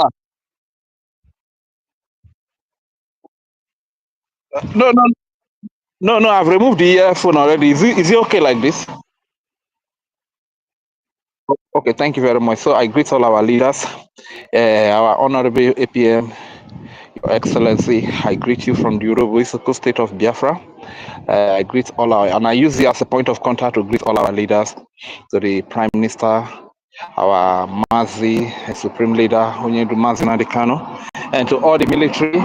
I greet you, our beloved success, the military, that Minister of Defense, right? I greet you, sir. And I also greet the Honorable Minister of Information for the opportunity to speak. You know, it's very, very annoying that these people are claiming to be veterans. I think veterans, they are veterans should mean that probably they have served in the American military and they have resigned. Is that the correct? Am I right? I mean, they are retired ex-military men for America, right? I don't know. Can anybody answer that? Honorable Minister for me.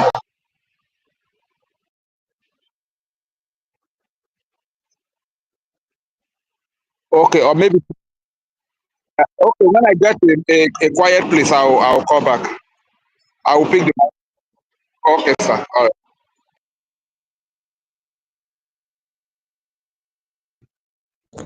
Okay, good evening, everybody. Good morning, good afternoon. Yeah, all protocol observed. I greet our APM. In short, all protocol observed. I've greeted everybody. So let me just make a short submission on the topic that we are treating this evening. You know, the engine room for this now restoration of Biafra is our leader Nnamdi Kanu, followed by us and our leader PM. You know, and the main people that are doing the work that we need is our soldiers. Every one of us here are soldiers because we even sacrificed our life.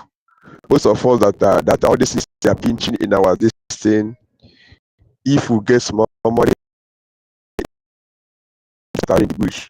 So all these things is the work that all of us need to do, and we need to do it very, very urgent and very, very fast. So no matter what they are doing, Nnamdi Kanu still remains our only leader, our only God, our only Savior that we have for now, and every of us that is in. But there's something that I want to point out on the previous people that have talked about this Igbo World Congress and the American veterans or what, and all of them. I don't know. These people, I don't know why they cannot open their eyes and see what is happening.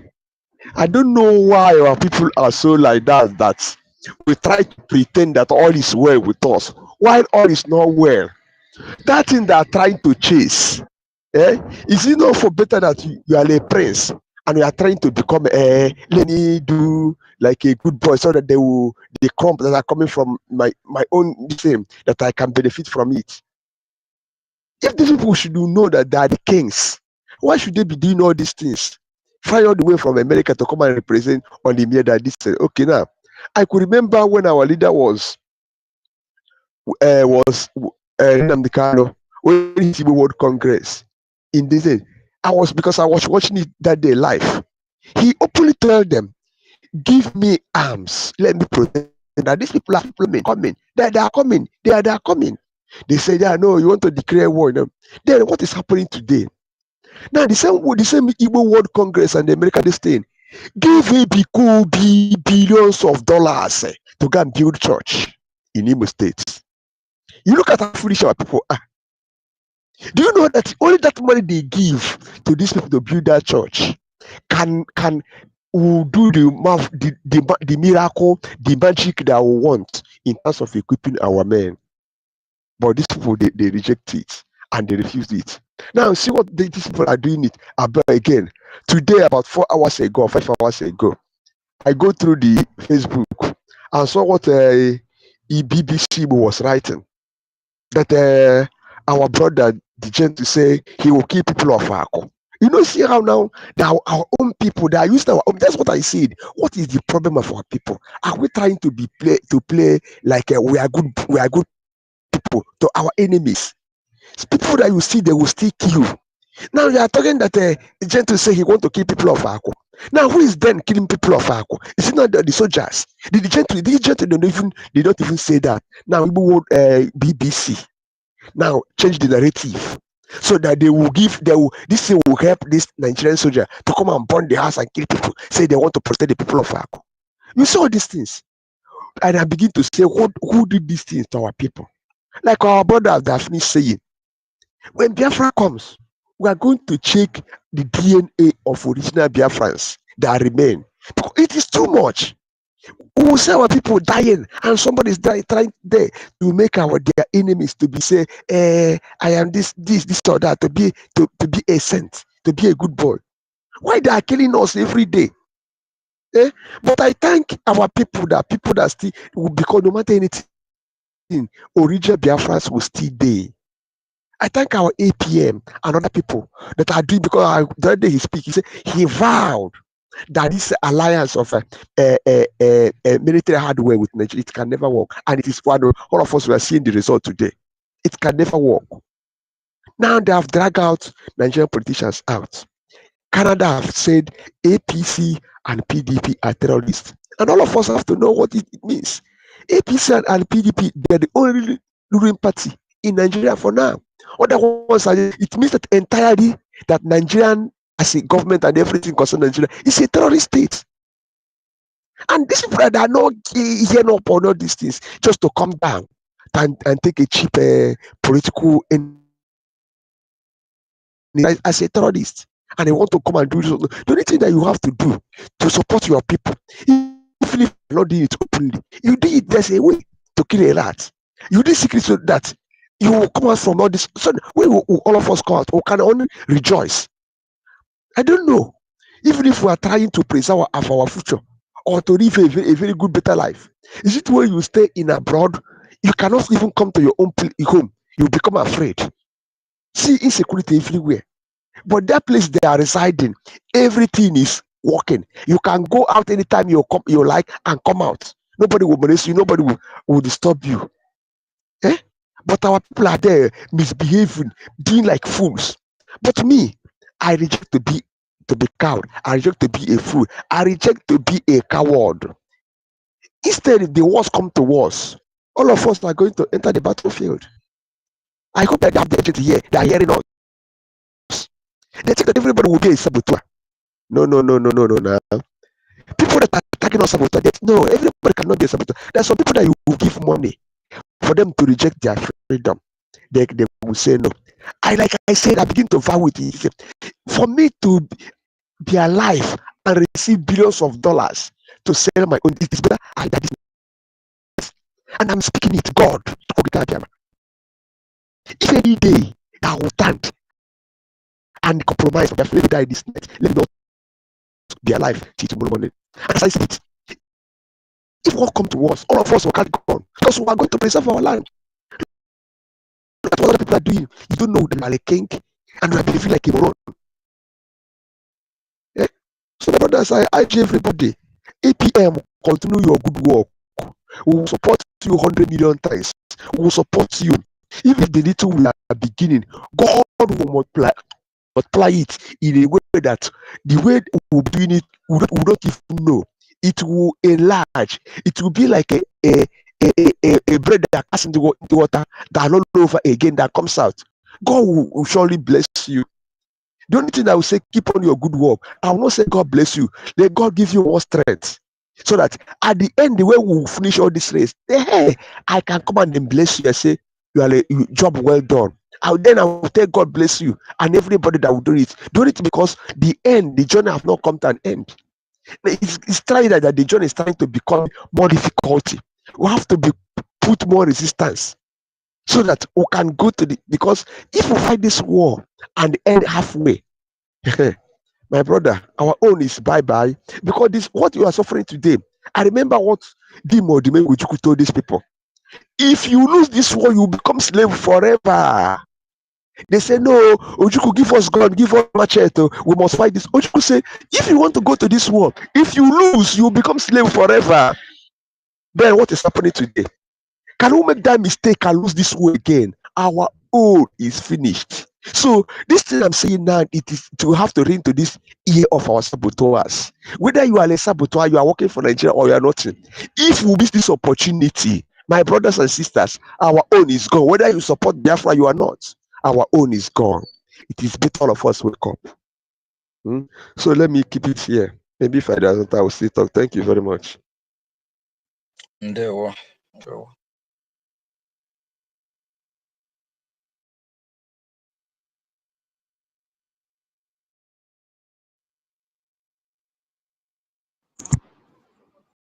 So much.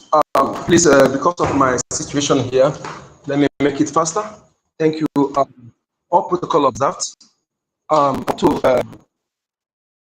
start on the mighty dots, like you do, and let me buttress it more. Because last time I said about it, I told the people that the fresh message about this is unlike the way I was saying it before. Okay, the justice of our land used Almat Abubakar what happened after convention, final convention, to review something to us, despite the damage. He revealed something to us and we are not paying attention. I want us to pay attention there, please, because he beat my mind. He bite me when they say our people to those who are not your people. I'm saying this 100%, and I challenge anybody anywhere in the world who doubt this. The people you are calling your people is not your people. Okay, I'm not talking about mixed blood. There are mixed blood, but the people you are calling your people, I want to, first of all, before you go on, let me ask this question. What is that situation you find yourself as a Biafran that will make you to bring terrorists to kill your own people? Just think about it. If you can, then you know that other Biafran blood like you can. But if you cannot, you have to give the benefit of that. No Biafra will go and bring terrorists to kill his own people, no matter what happens. If blood is truly thicker than water, just say. I want you to understand that the people you need to be afraid of most are those organizations that have Igbo nomenclature, just like Ohanese, Igbo World Congress, BBC Igbo. I'm challenging you that no Biafran blood, no Igbo blood that is in that BBC Igbo. The people you see that are working there are all Fulanis. The people that call Igbo Congress have been hijacked. Not just half blood, but 100% Fulani blood. Like I want Abubakar. So also so-called Ohanese Igbo. I am telling you today that the man that is stationed to take over from Hopeless of the Danger is his name is Solomon Njoko, 100% Fulani man.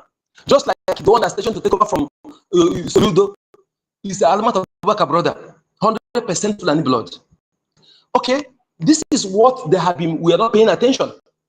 What? Okay, when Roosters came to contest, our thing that told was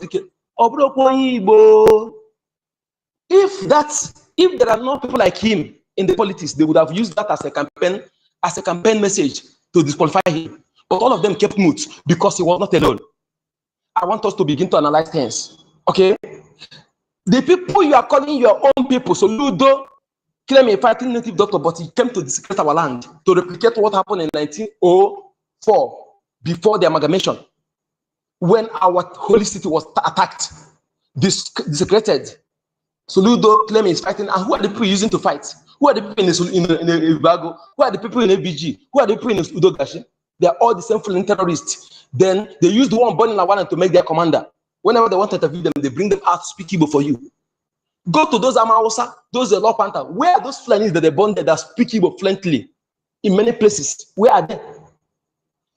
Okay, the product of our massacre, where are they?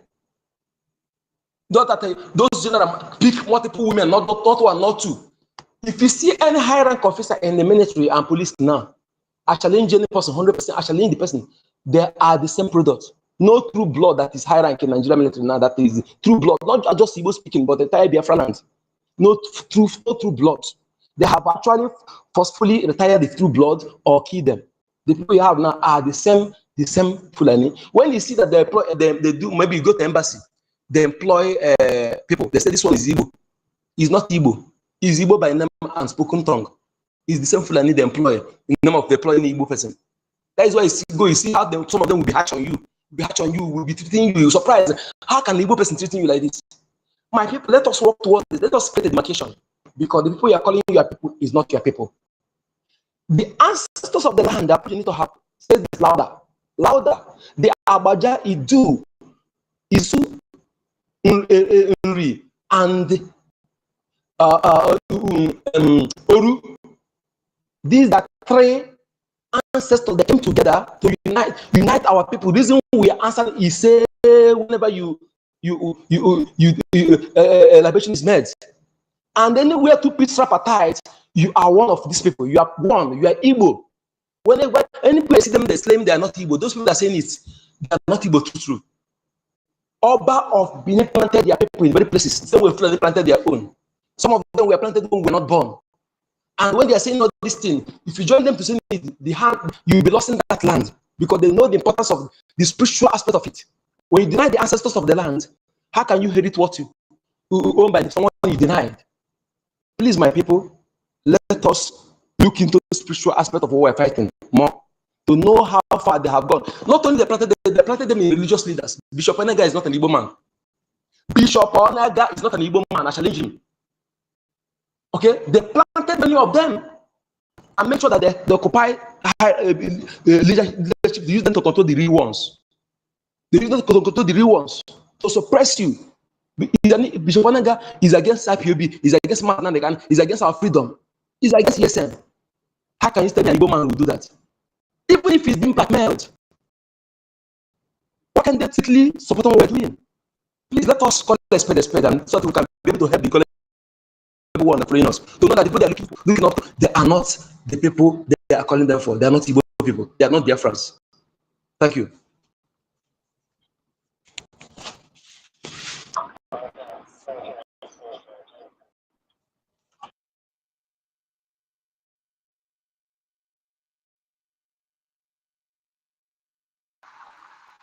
Yes, Moses, I mean, greetings from here. Yes, sir. My APM, I greet you from here, and Moses, success. It is so nice to be with you on this platform at this time, speaking to our people like we haven't been speaking to them. Because every time you come up or the APM comes up, you speak to our people as if we have not been speaking to them. But it's okay. We are doing what we have been called to do. So I greet you, Mazu Success, all the ministers of BRGIE here. I greet you and I thank you for the good work you're doing, for standing strong and making sure that the rest of the world would see what a crime scene Nigeria is. My utmost greetings and respect to our leaders who are fighting from the front, from the international front, and from the jungle, from the African front. Our leader Nnamdi Kanu and our PM Simon Eba. I pray that the good Lord will continue to give you strength to withstand the enemies, those who are coming in any kind or in any form, whether if they claim to be friends but they are foes. I pray that the good Lord will keep them away from you. All those WIC or veterans or whatever they call themselves that come in the name of friends and brethren, but they are not. I pray that the good Lord will keep them away from you, keep you safe, protect you, give you good health as He has given you all this while. You know, our people sometimes we don't even see it. We should not forget that our leader Nnamdi Kanu was so ill some time ago. But the good Lord who sent him to do this job kept him, healed him, keep giving him strength to come out and show his face, speak, even if it is 2 words that strengthens Biafran people. It is only God who did it. That is why when I tell people who are fighting for Biafra to realize that what you're doing is God's work. This work you're doing is God's work. You heard our APM. If this is what he does and just at the end he's no longer here, he will be the happiest man. I am in that same line. If at the end we restore Biafra, which we will, we will restore this our land. It doesn't matter what the enemy does. It doesn't even matter what the saboteurs do. We are going to restore Biafra because we are here to change the status quo. This very generation, we are definitely going to change the status quo. It doesn't matter what anybody does. You heard Mighty Dot speaking. That's not you can call us all mad people the way we scream and all of that. But if you give us money, if you give us your agent, if you give us an IOU loan, if you invest with Biafra, you will not hear this our annoying voice anymore. If we get 5,000 Biafrans in the United States, who, as I am speaking right now, if they want to do it, if 10,000 Biafrans want to give us 1,000 Ejema. As I am speaking right now, we have more than 5,000 people, more than 10,000 people that don't need to go to their bank. They will be right there in their offices, in their workplaces, and just make a transfer to our Zelle. And you wouldn't be hearing this my annoying voice anymore, at least for a while. For a while, I'll give you a break. For a while, you're not going to hear mighty dogs telling you how it is. You're not going to hear each and every one of us who call you cowards, which you are, for not doing what you're supposed to do. But remember, once you start doing what you're supposed to do, the coward, the name coward that has been given to you, will wear away the same way a snake sheds its ugly skin. That is how all the bad names we've called you will wear away. So rise up now and do what you're supposed to do. It is very, very important. It might sound like we are begging you. We're only begging you because of the lives of our people that are back home that are being lost, that the terrorist Nigerian states are killing. Those of them, the reintegrated terrorists that they send to our land, using them in their military, sending them to our land to kill our people. The reason why we are begging is because we need to save those people's lives. If you look at the media recently, you will find out that in the north, there has been all kinds of slaughter in different places, in Plateau, in Castina. Everywhere you turn, there is slaughter of people going on. The only reason why that tag wearing terrorists are not in our land slaughtering people the way they used to is because of the Biafran Defense Forces.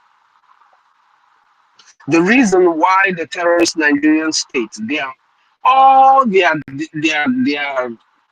arm carrying parastatals. The reason why they appeared at the Red Chamber or the Reps or whatever that place is called is because of the Biafran Defense Forces and what they have been able to do.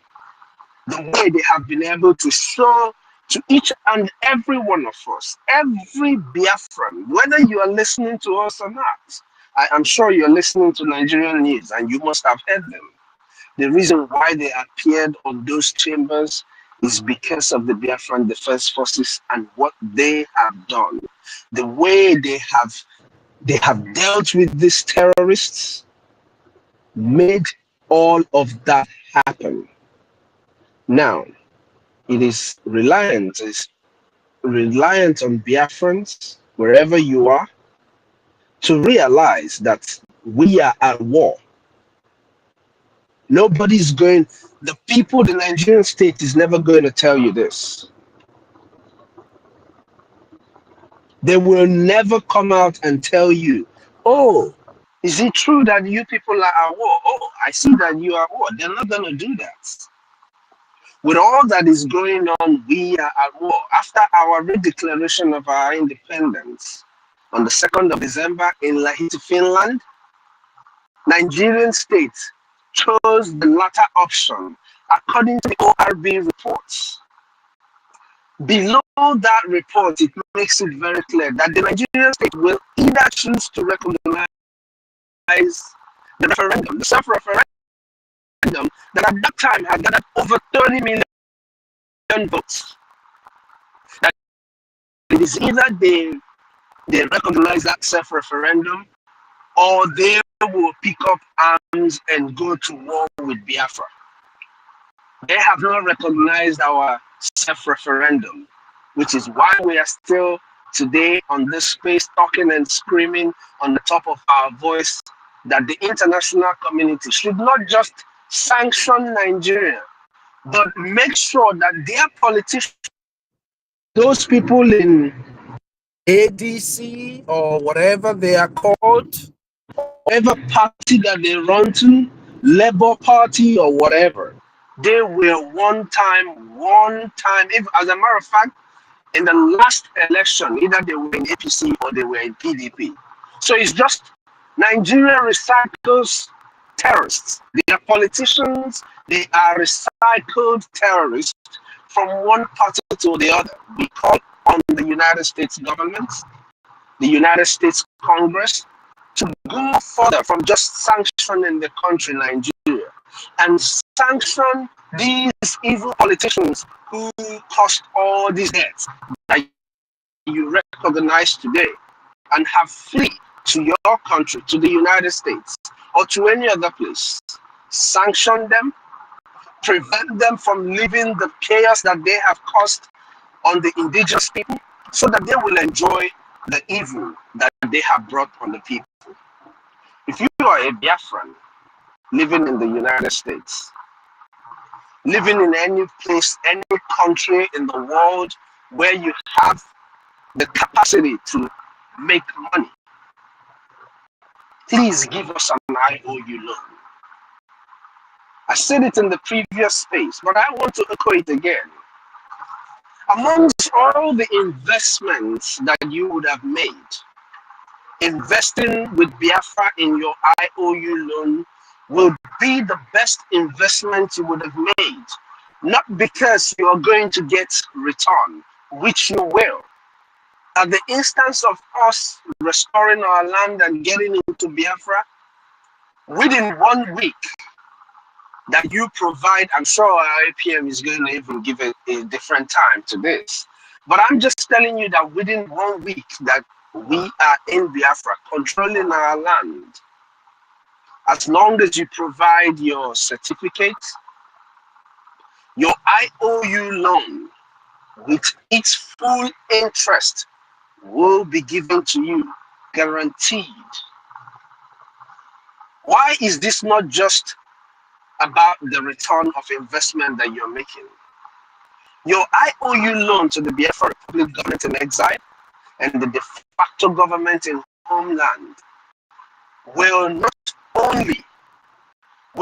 only facilitate the restoration of our homeland, but it will ensure that our people do not get massacred as they are being killed right now. So you're not only investing to make return, but you're investing to save the lives of your people, of our people. That is one thing to be proud of. Wherever you are, whenever you see your certificate, you will be proud of it. When we walk into your office and we see it hanging, we'll always remember. The Biafran people will always remember that you, this owner of this business, actually contributed to making sure that we have this beautiful homeland that we have today. So we encourage everyone to give us your IOU loan. I said it previously. If you are giving us an IOU loan on the base, I can just do 1,000 a day, and I don't really have it all the 1,000 right now. Reach out to myself, to the Minister of Information, or to Mazikelu, and we can arrange on how you're going to give us the money on a payment plan. If it is 10,000 a day that you want to give us, and you want to pay it in the period of 6 months, call us, and we will make sure that we arrange a suitable payment plan for you to give us that agenda. But know that we need you now. We need you now. Your homeland needs you now. As a Biafran, you must stand up and join this wagon that is saving the lives of people. Don't forget, the restoration of Biafra is not just about our homeland. It is going to bring peace to the Sahel region. Is that not a good history to be a part of? Part of those who brought peace to the Sahel region. Part of those that when they call our leader Nnamdi Kanu and they talk about his true disciples, they talk about our leader Simon Ekpa, who is 50 men in one, and the remaining 50 that you are part of it. Would you not be happy to be a part of that? Please join us in your IOU loan, and as a patriotic Biafran, make sure you pay your liberation tax, because if you as a Biafran live in a country where they pay taxes, and that taxes is used to secure you and secure that country where you are in, it is duty bound on you to pay your own liberation tax for your family back home. I borrowed this teaching from our sister Nkiru. If you send money to your families back home, remember to send money for their security. Me nega need a choko no ofe egusi.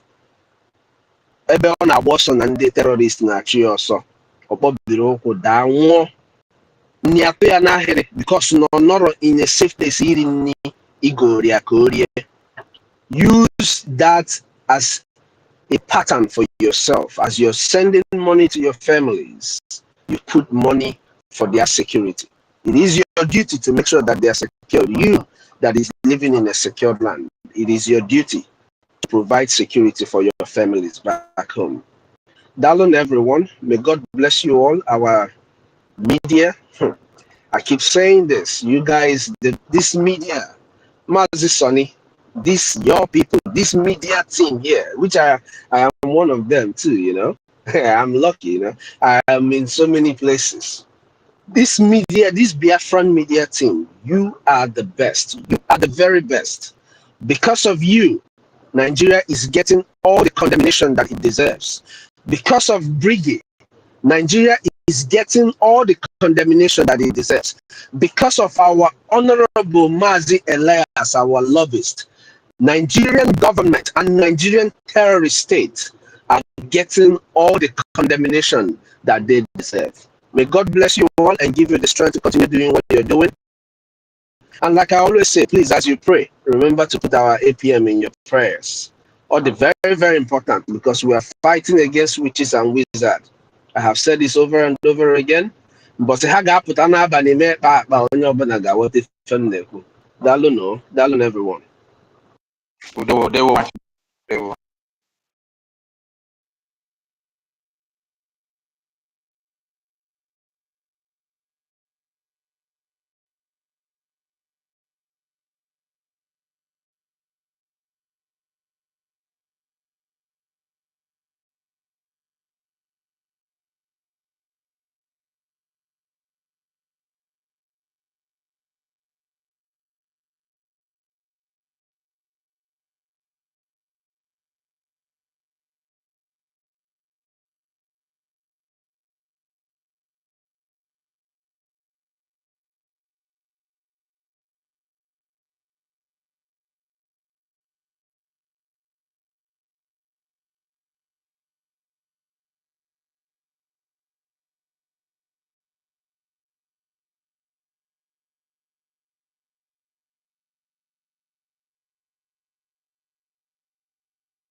Yes, sir. Yes, I am.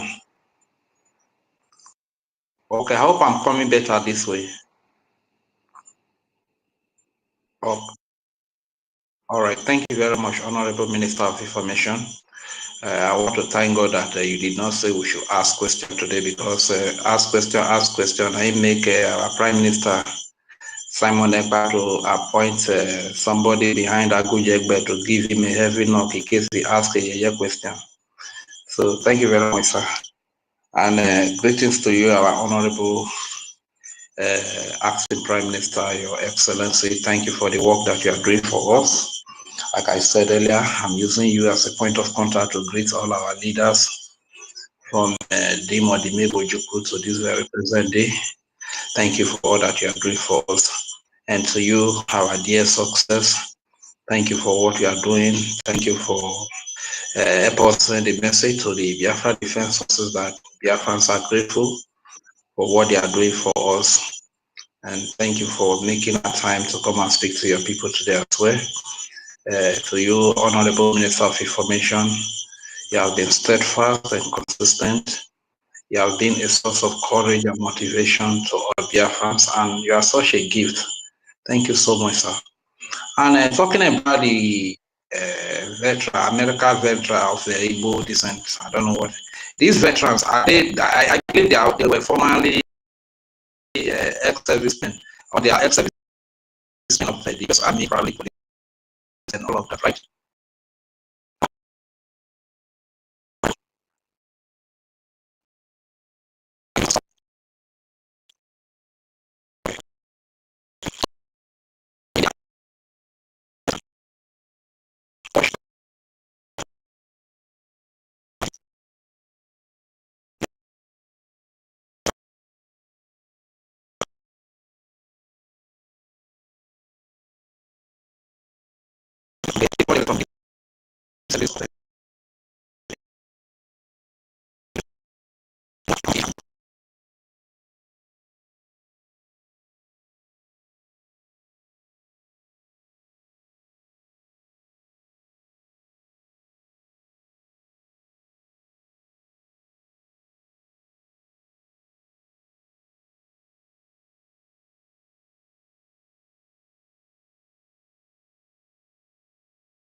In Nigeria, terrorists being killed by the Nigeria state, and they do nothing about it.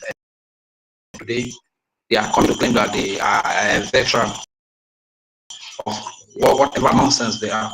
As a matter of fact, Biafrans, we must be very careful to know who our enemies are. This so-called World Igbo Congress or American veteran of Igbo descent or whatever, and Hanezu Igbo, Pandef, all these people, these are the real enemies of the people. These are the enemies we are fighting against, because they are the same government that has held us in slavery. And we must understand all of these things. So what they are simply doing now is to come again, deceive you to sign that contract of slavery. So after they deceive you to sign that contract of slavery in the name of election, they will run back to America and begin to eat a burger and begin to enjoy life over there. While you and I that are here, we are the victims. We are the ones that face police brutality, army brutality. We are the ones that face harsh economic, hunger, suffering, slavery, and everything you can think of. Our people, you have to be wise. You must know your enemy at this very time. So whenever these people come close to you, whatever you have in your disposal, if not shit, all this poo, desiccation, carry it, throw it at them, or even all this rotten egg, that the fowl did not hatch, pack them and use it to stone them, because these are the real enemies that want us that want to keep us in perpetual slavery. Imagine ex-servicemen, military men, policemen from America watching our mothers be burnt in their sleep in Biafra land here. Our fathers be burnt in their sleep. Our babies being killed by the terrorists sponsored by Nigeria. They did not condemn it. They did not say anything about it. They do not even support the people that are fighting to defend these people. But today they are coming to claim whatever nonsense. May curse be upon them. May curse be upon them and their children. And this curse will remain forever. May they be cursed, whatever it is they are enjoying in America. May that in turn to curse to them. Every what they are enjoying, may it turn to curse to them. And they will be forever cursed until they die in that exile where they are. Since they love freedom, since they love slavery, since slavery is what they choose, may everything they do carry slave, in fact, may the stamp of slave be on their forehead, they and their children. May they be known for slave. May they serve people that are less than them. Since this is what they like, since this is what they choose, that slavery they support, may it follow them in everything that they do. Very, very useless and hopeless fools everywhere. Anyway, that aside, in the what we say, be wise and be very sensitive to know your enemy. We are not joking. I could remember that day that the Prime Minister Simon Ekpa introduced the lobbyist. The statement that came from the lobbyist is that why the lobbyists will be fighting the diplomatic war in Washington, D.C., the Biafra defense forces are also fighting the defensive war and the liberation war in Biafra land. This is what he said. And today you see enemies exposing themselves that we should drop the lobbyists. What they are simply saying is that drop the diplomatic war. What they are simply saying is that once you drop the lobbyists and Nigeria approach America to sell weapons for them, nobody is going to tell America that these weapons that you are selling, Nigeria is going to use it to kill innocent babies, women, and children. That these weapons that you are selling to Nigeria, at the end of the day, they will bring it to Biafra land to kill our innocent mothers, fathers, children, women, and babies. No lobbyists that will do that. So this is exactly what this set of people are fighting against. These are your enemies. Because they know that the diplomatic arm is another war that we are going to fight. Why the defensive war is going on in homeland here. We also have another war, which is legal war. That's where the acts they come in, Amadabiri. And that is where those that are sabotaging, who live in country where there's rule of law, are also held accountable. You know, most times we say these people are sabotaged, they are betrayed. Let them be sued. Let them be sued, the bastard, sue the bastard. Sue the bastard comes with finance. It can only be made possible with a jailman, you understand? That is the legal war. So anybody that is fighting against the lobbyists is simply saying that because one importance of the lobbyists is that as the Biafra defense forces are fighting to defend our land, defend our babies, women, and children, and liberate our land, it is the work of the lobbyists to tell the U.S. Congress that these people are not terrorists. These are the legally recognized army that are defending the land of Biafra against the aggression of the Nigerian state, against the terrorism that Nigeria has brought upon them. So these people that are telling you that you should forget about the lobbyists, what they are simply telling you is that there will be nobody in Washington, D.C. telling the America that this army that is fighting in defense of Biafra land, they are not terrorists. And what did Christopher Musa tell you? That the only way to stop the Biafran defense forces is to attack the finance. They have done everything from Ugozi Rabuzi to Madarafela Jerry Choma to attack the finance, but they cannot succeed. Since they cannot succeed, and the target is the army, is to stop the army. What is the next target now? Stop the lobbyists. So once they are able to stop the lobbyists, and America approach Nigeria, Nigeria approach America and tell America that this group are terrorists.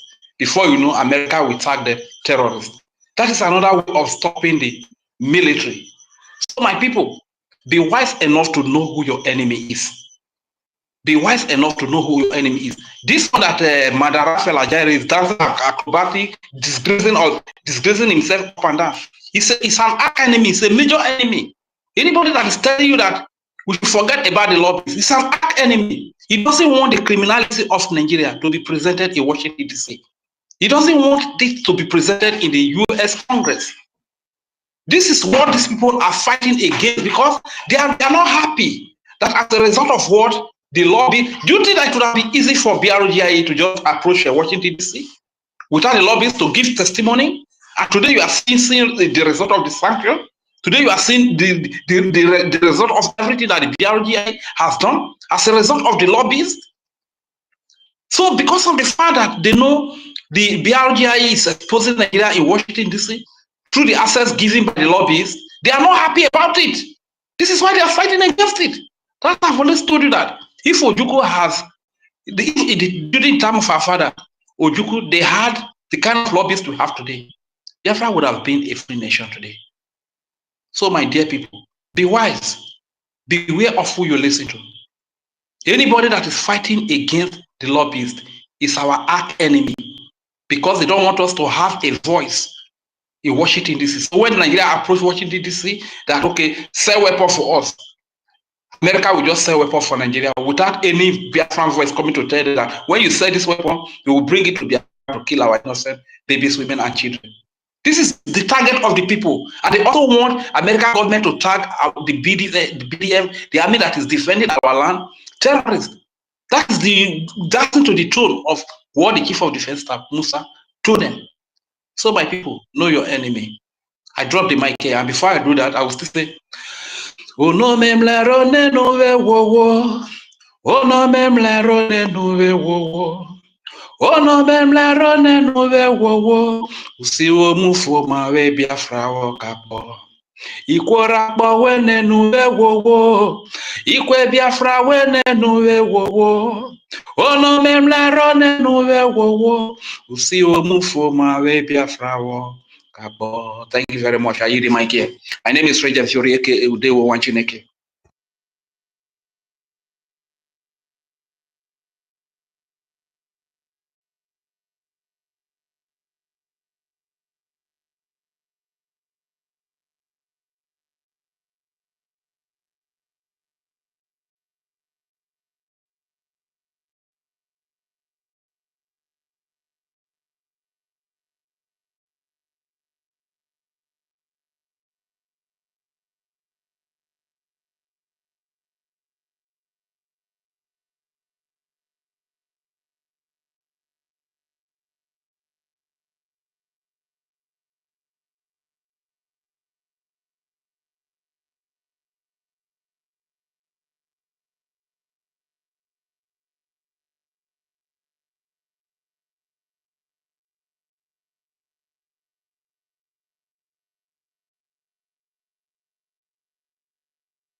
Yeah, Honorable Minister of Information, yeah, this is the reason why I always said I hate Nigeria with passion.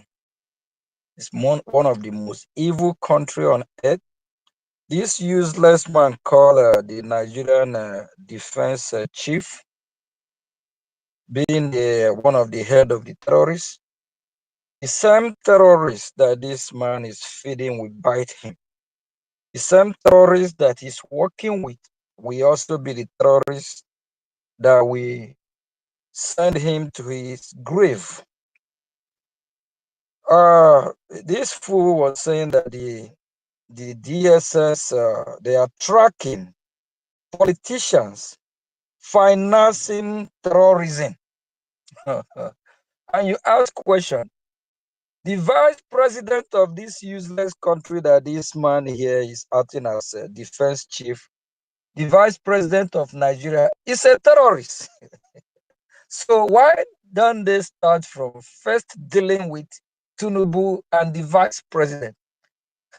For all those that are supporting this evil country, when this evil, this monster that they are supporting, colluding, fighting with, we bite them. There won't be no hiding place for them. This monster called Nigeria terrorist and in the Nigerian military and the jihadists,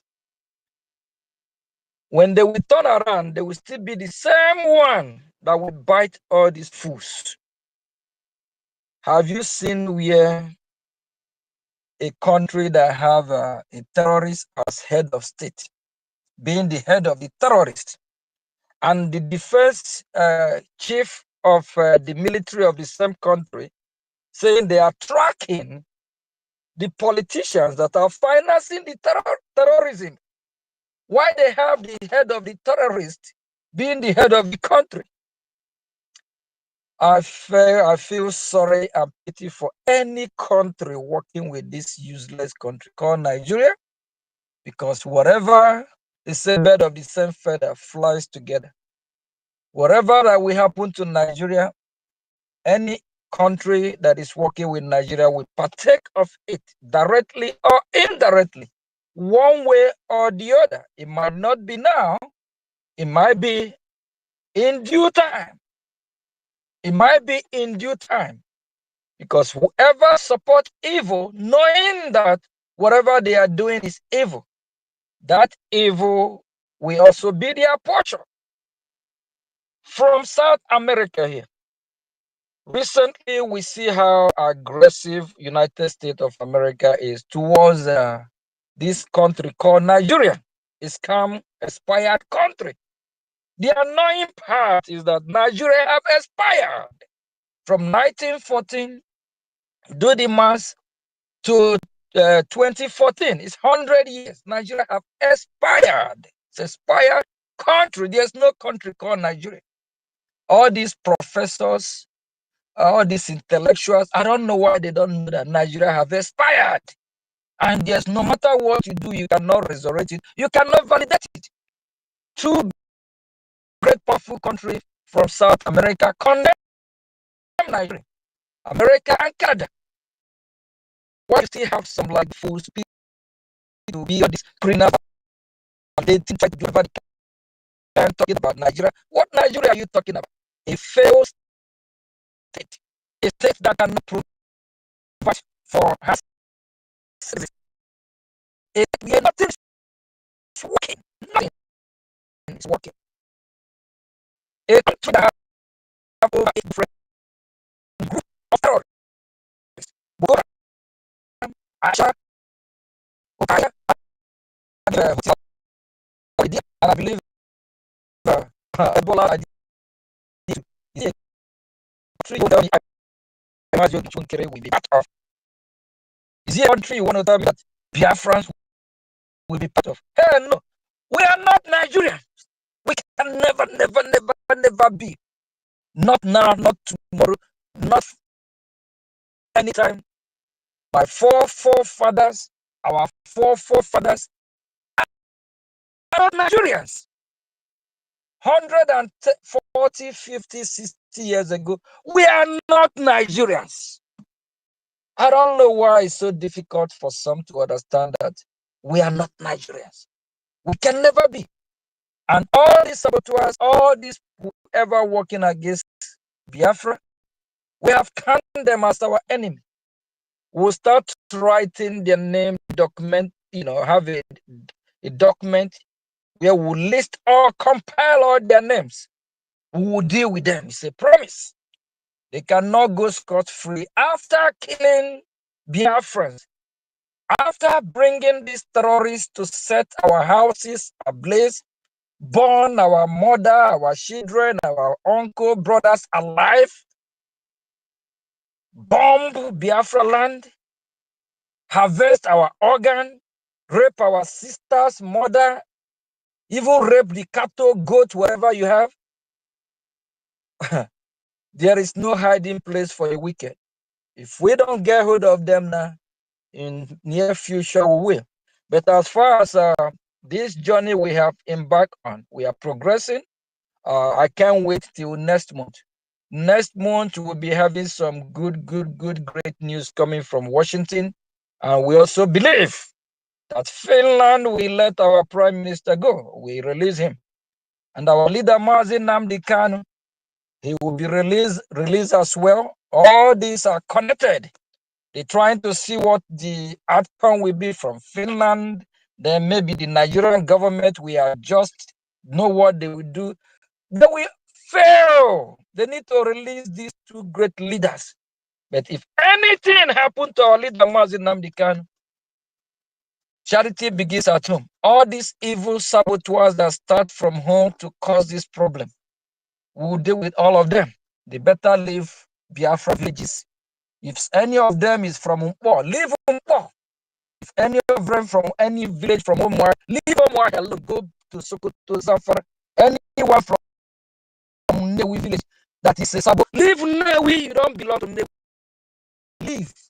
Any Sabo claim to be from Onisha, leave Onisha. Go back to Kaduna. If they can relocate, we will not forgive. This pain have gotten to our bone marrow. Our people used to say that pain,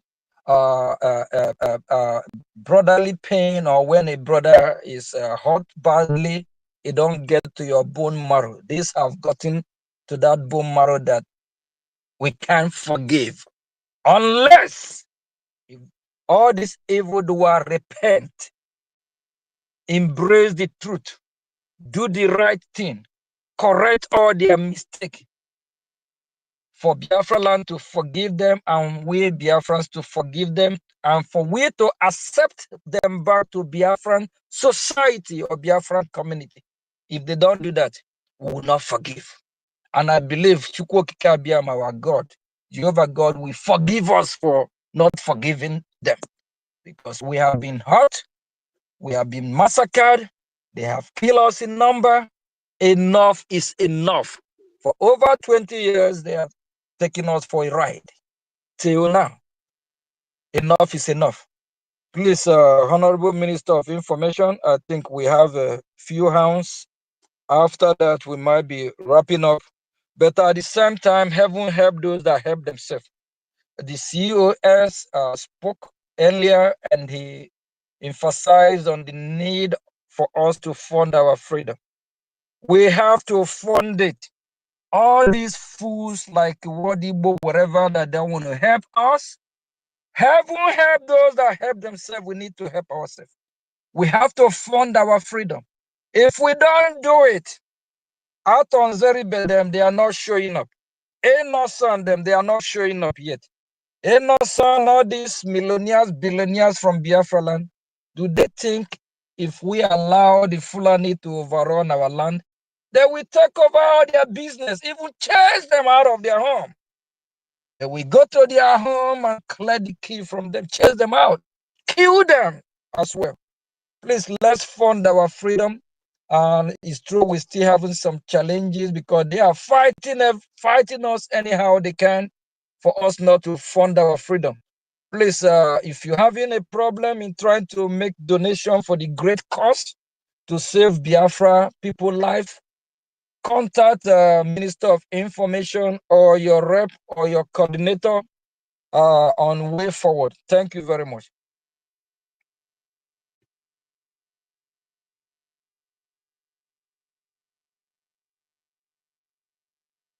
Okay, thank you very much, our Information Minister.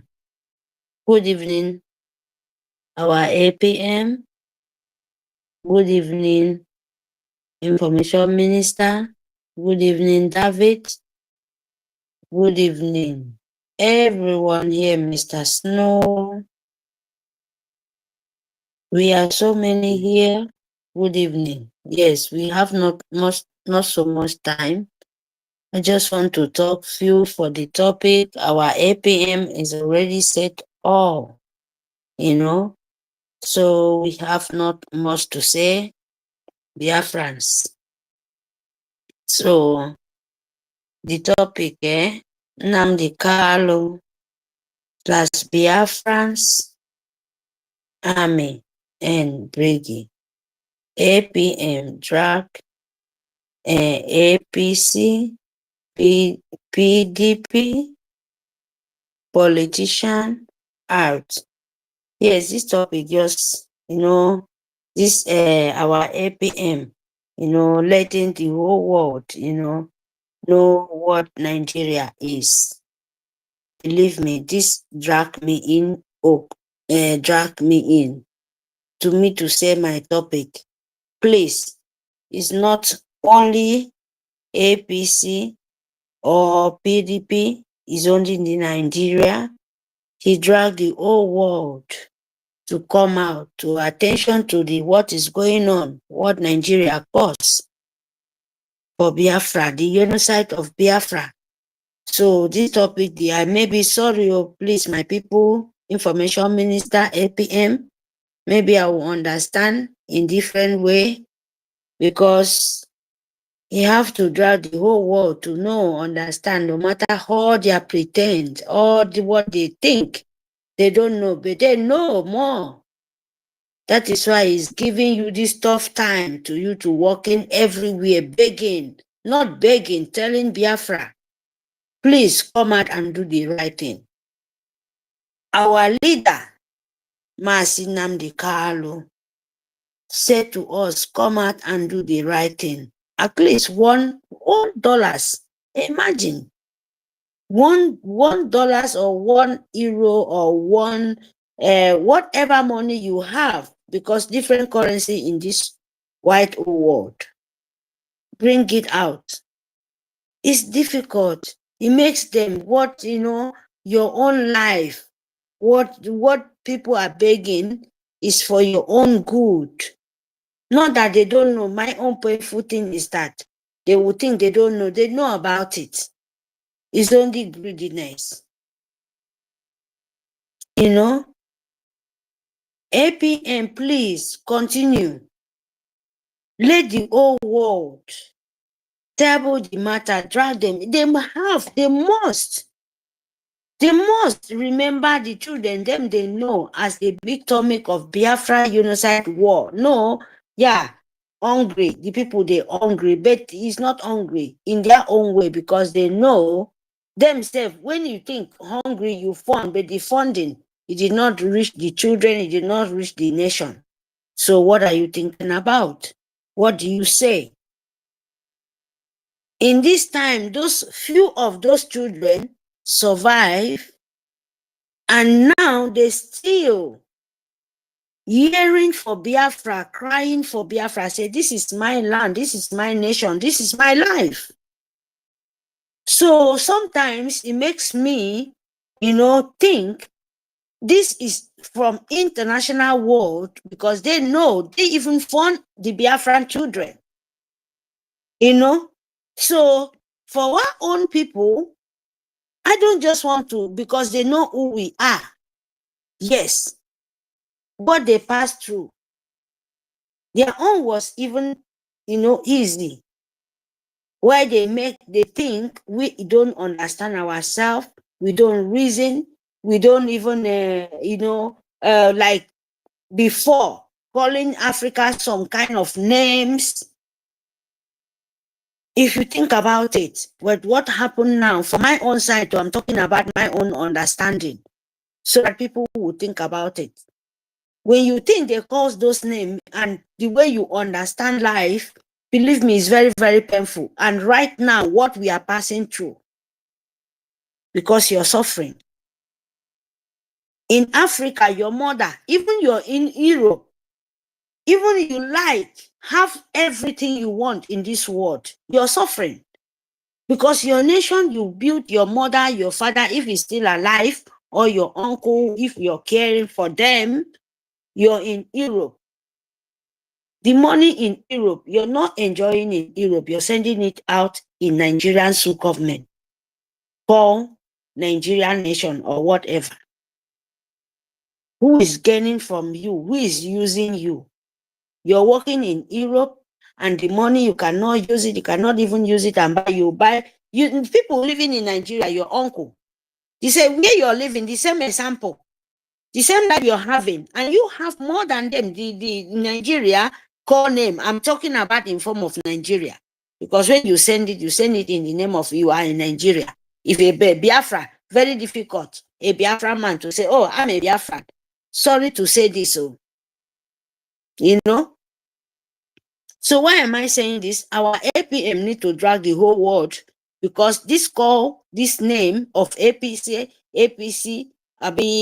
PDP, believe me, is breathing the whole world. You have to drag them to come and see what the PDP and APC are doing as terrorist organization. In my own understanding, they are the people, maybe most of the world, most of the leaders using them as Nigeria, because when Nigerian government or politician coming to different kind of country, they will go there, they will give them, they will buy houses, they will do different kind of things. They will not ask them, who is the terrorist? Who are you? Who is the people? Because if you're really fighting for humanity, you know that Nigeria is the worst place, and them, they know about it. They know about it. The European, everywhere, 4 corners of the world, they know about it. But why are they hiding?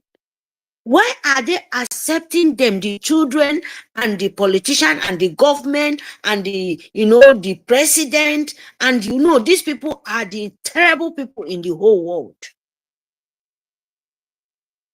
So it's time to them to come out and tell, if they are not monk of these people, the genocide of the children, of mother, of APC, PDP, of the whole world know about it. Fraud. When you talk about fraud, 419, the court of Nigeria.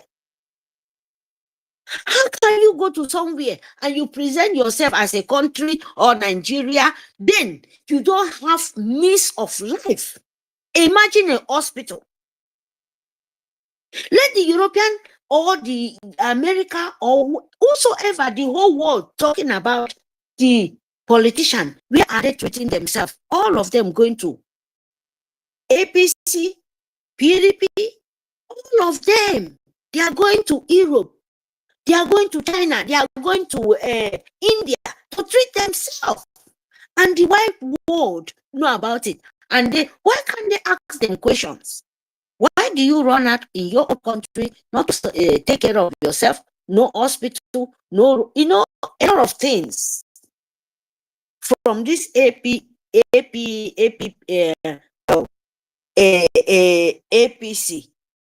and PDP,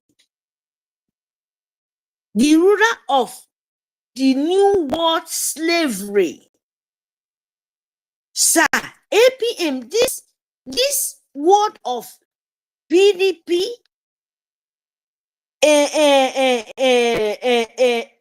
APC is the word of slavery.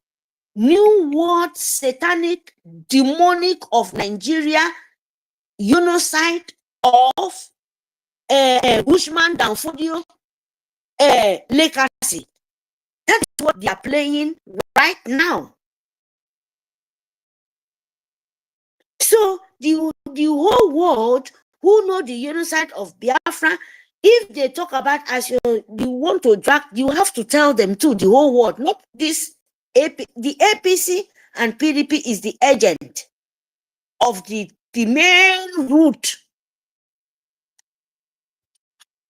So if they're saying it's lie, they should come out. Our leader, Nnamdi Kanu, the whole wide world know about it. Our APM, the wide world, 4 corners of the world know about it. Biafra nation, Biafra in, Biafra the public government in Elsa and homeland. Our matter, our template, everything is there. They see it. They know. They give us right to go ahead. Why do these people, if they say their truth, this PDP and APC of Britain, of the, some of them, if they said Nigeria of genocide of the grandchildren, the mothers, the babies, the pregnancy children, a lot of things, we can't count it. They should come out. If the rest of the world don't stand with Nigeria, of the genocide of the children, of pregnancy, of genocide of Biafra, since 1967, as they said, but they forgot of 1914. Sir, as you said, 100 is more than 100 years. The leader of the world, the good conscience, the part one, and they are still continue to pay the innocent soul. Pain and continue upon pain. And they said they will be free. Hell no. Hell no. If they said Biafra will be their problem, Biafra will continue to be their problem. If they want the whole world to be peace, yes, they know what to do because all of them know themselves. So thank you, drag all of them, drag the 4 corners of the earth so that they will know the genocide of Biafra. It still continue, but we will never forget. Biafra land, the spirit of Biafra will never forget till the Biafra restore. Even the dead, you will never have peace till they restore Biafra. Thank you, sir. Thank you for your very good job. May God Almighty be with you and Biafra. Thank you for the opportunity you give it to me. Thank you very much. Information Minister. I mute my mind.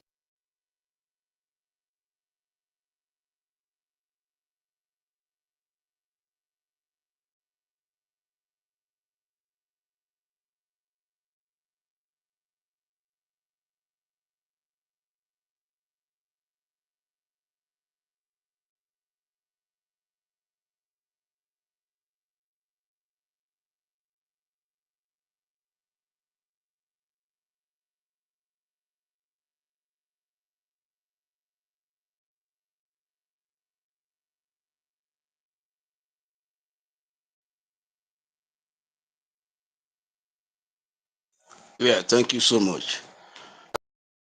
Thank you so much for giving me this opportunity. Like you said, you've spent almost 3 hours or thereabouts. So I'm just going to be very brief. I want to thank you, Honorable Minister of Information and Communication, for what you are doing for us. And Elohim will continue to bless you. Biafrans will never forget you. Thank you. Then my PM, I salute you.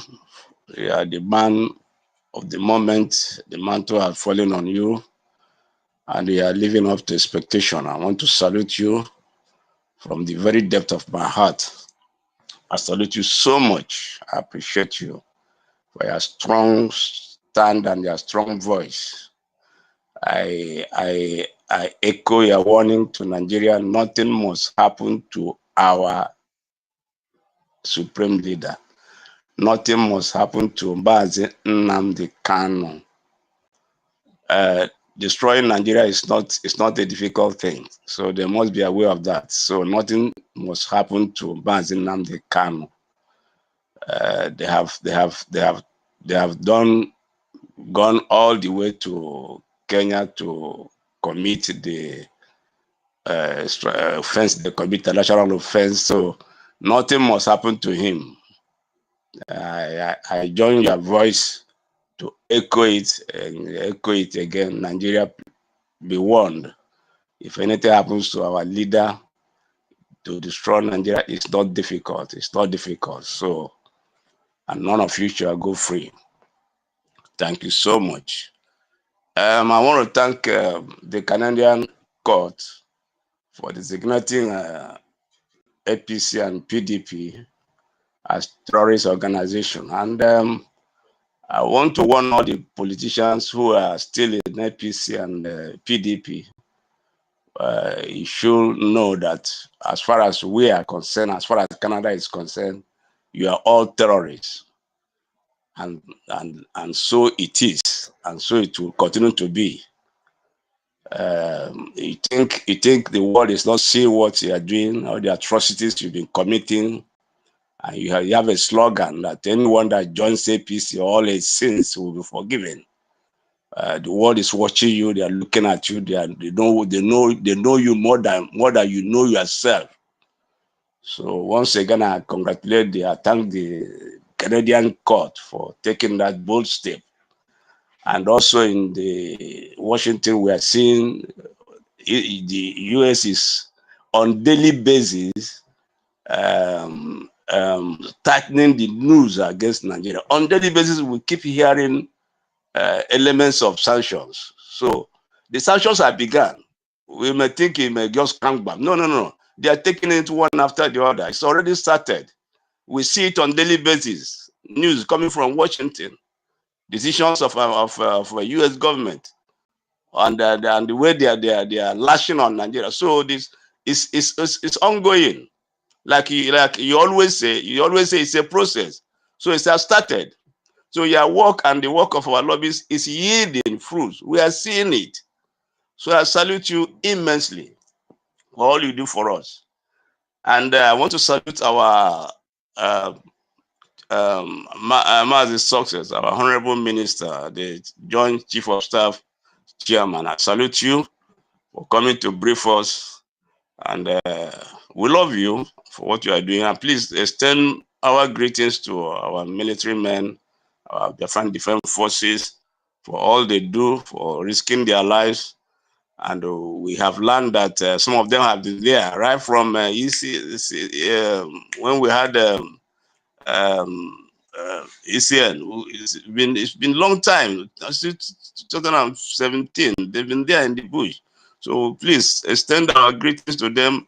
And for those of you who have been contributing and funding the recognition and the diplomatic war and also the liberation, I want to immensely thank everyone.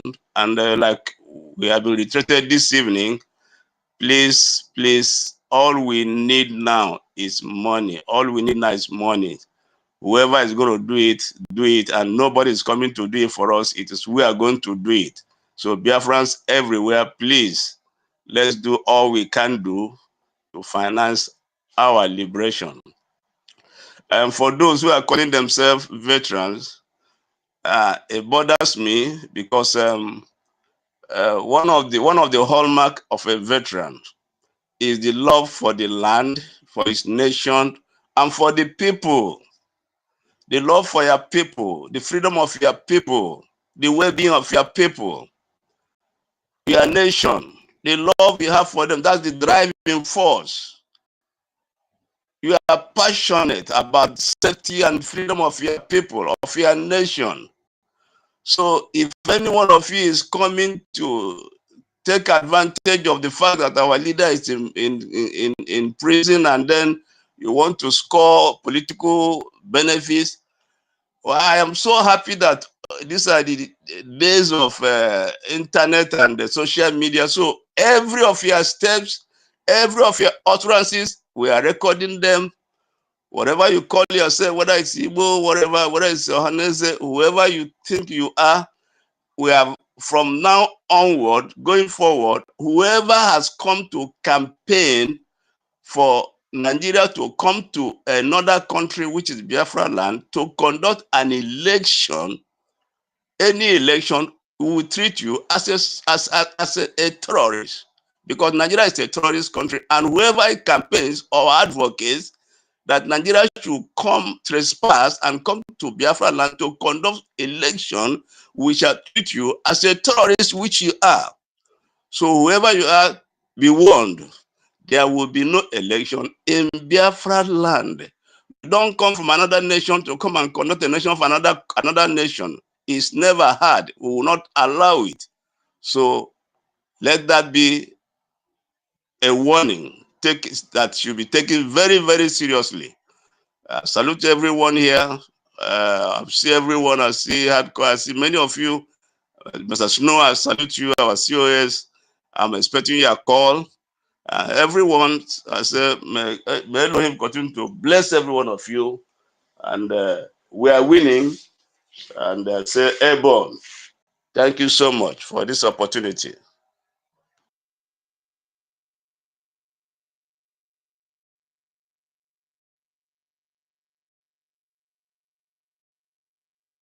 So, good morning from my side, my Information Minister, and greetings to you, the acting Prime Minister, Mazi Ajumbamba, aka Ntumarenyi, Anuana Abwebe, Burak Banejo, White House. I greet you, sir. Elohim continue to bless you. Everyone, everything that has been said here is on the line, on point. I don't have much to say. I only need to devote a little rhyme and prayers to Chukwu Kabiama for divine protection to our leaders. Obunafa Chukwu Kabiama, the King of Kings, the Lord of Lords, the God who created heaven and earth, the uncreated creator, the all-knowing God, omnipotent, omniscience God, the God of the ancient, the God of the ancient people, Ndibo.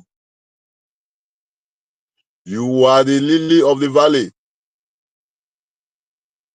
Before the world, you have chosen us. For a day like this, you already know that it's going to come, that at this point, challenges will be coming up and down, betrayers, sabotage, battles from every angle.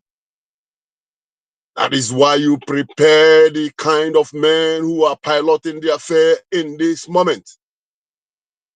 That is why you gave us the kind of heart you've given us to withstand and took every bullet without a fall. The heart of stone. Therefore, we thank you, Elohim. We present our supreme leader before thee, Mazi Nnamdi Kanu before thee. We fortify him with your strength. We say, may your spirit uphold him, O Lord. We ask your angels of healing to visit him even as he's sleeping right now, on his bed, on the floor, wherever they have kept him. And let there be a spiritual surgery. Let there be a spiritual cleansing over his body. And let every sickness, every known and unknown sickness on his body be deleted and be removed. Give him more wisdom. Give him the strength. Do not let his spirit to be weak, O Lord. Equip him with the ability to keep challenging and defeating the evil ones, the demons that they have already marked as terrorists. Because he that is with you is with majority. He's not alone. Protect him. Also, we commit our acting Prime Minister, our APM Prime Minister, our Prime Minister, let me start from there, Mazi Simon Ekpanjoku, whom they have carefully, with their manipulative political detention, keep away from us. All this, the effort of the enemy to delay the actualization and the restoration and sufficing of a new nation called Biafra. Therefore, we commit our PM in your hand. We ask for your divine protection. We ask for your angels to guide and protect him. Father, we know that in no due time, he is going to be with us. Therefore, protect him from every evil plans of the wicked ones. Protect him, O Lord. And his son, Adams. It's so painful. Anytime I remember about the little child, each time I remember how much the father loves him and they play around, I begin to imagine all he has been losing and how he has been missing his dad. Therefore, come and be the father of that child. Console him, strengthen him, bless, guide, and protect him. Now I come to our acting Prime Minister. Father, King of Glory, when the time comes, when all hope was lost, Joshua took the mantle. Joshua led the front line for Israel to achieve their victory. When they used the evil, bewitched woman to destroy and ridicule our freedom, our quest for freedom, the word and the plans the enemies have gathered, they thought that all hope is lost. They believe that, oh, kill the hen and let the chicks scatter. But little do they know that the things we are doing is the things of the Spirit.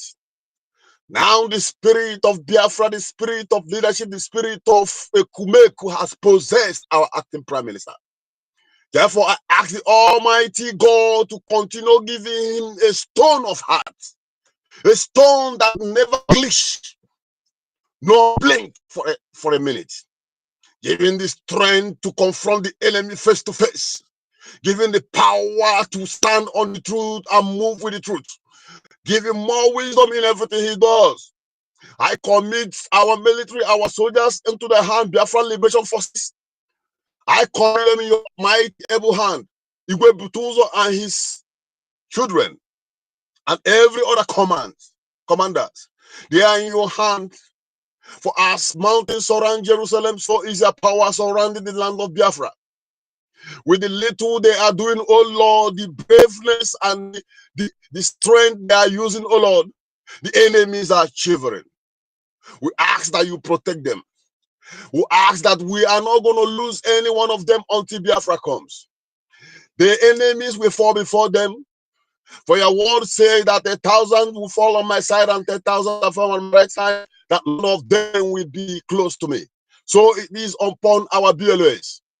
Father, we commit our information minister and all the media teams in your hand. We ask for your wisdom.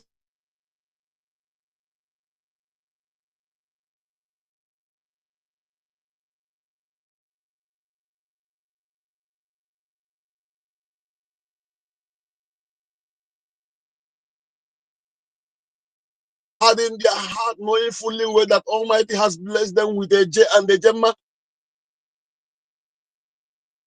Those who are doing everything possible to make sure that they contribute and donate for our freedom. Even as they don't have, oh Lord, I ask for you to provide for them. More open doors, financial breakthroughs for all Biafrans to realize that we are not going to get this freedom without a J and a Gemma. Ask for your blessings upon everyone. Father, we commit our spirit in your hand. We pray that as we gather today, so the angels gather, so the spirit of our ancestors gather, and they are listening and they are deciding on the way to favor and bless us. So we claim all their blessings this morning. Ọmako bidonye, ọmako bidonye biao, ọmako sidiranyo, chukwu mu Biafra biao, onye na-eme mma, agụ na-eche mba, bianuo, ọdịmegwu Ojukwu, anyị na-akpọ gị biao. Nnamdi Kanu, ofu nwa eji eje mba, ịmarala o. Simon Ekpa, onye na-eme mma, daalụ o. APM o, anyị ekele gị, jisi ike o. Anyị ekele gị, anyị ekele gị, ịmarala o. Bute ụzọ nwanne m, aka na-apịa igwe bịa o. Information Minister o, Sọni Akparawa, daalụ o. Ọmaka o si dịrị anyị o, ọmaka o si dịrị anyị o, bịa o.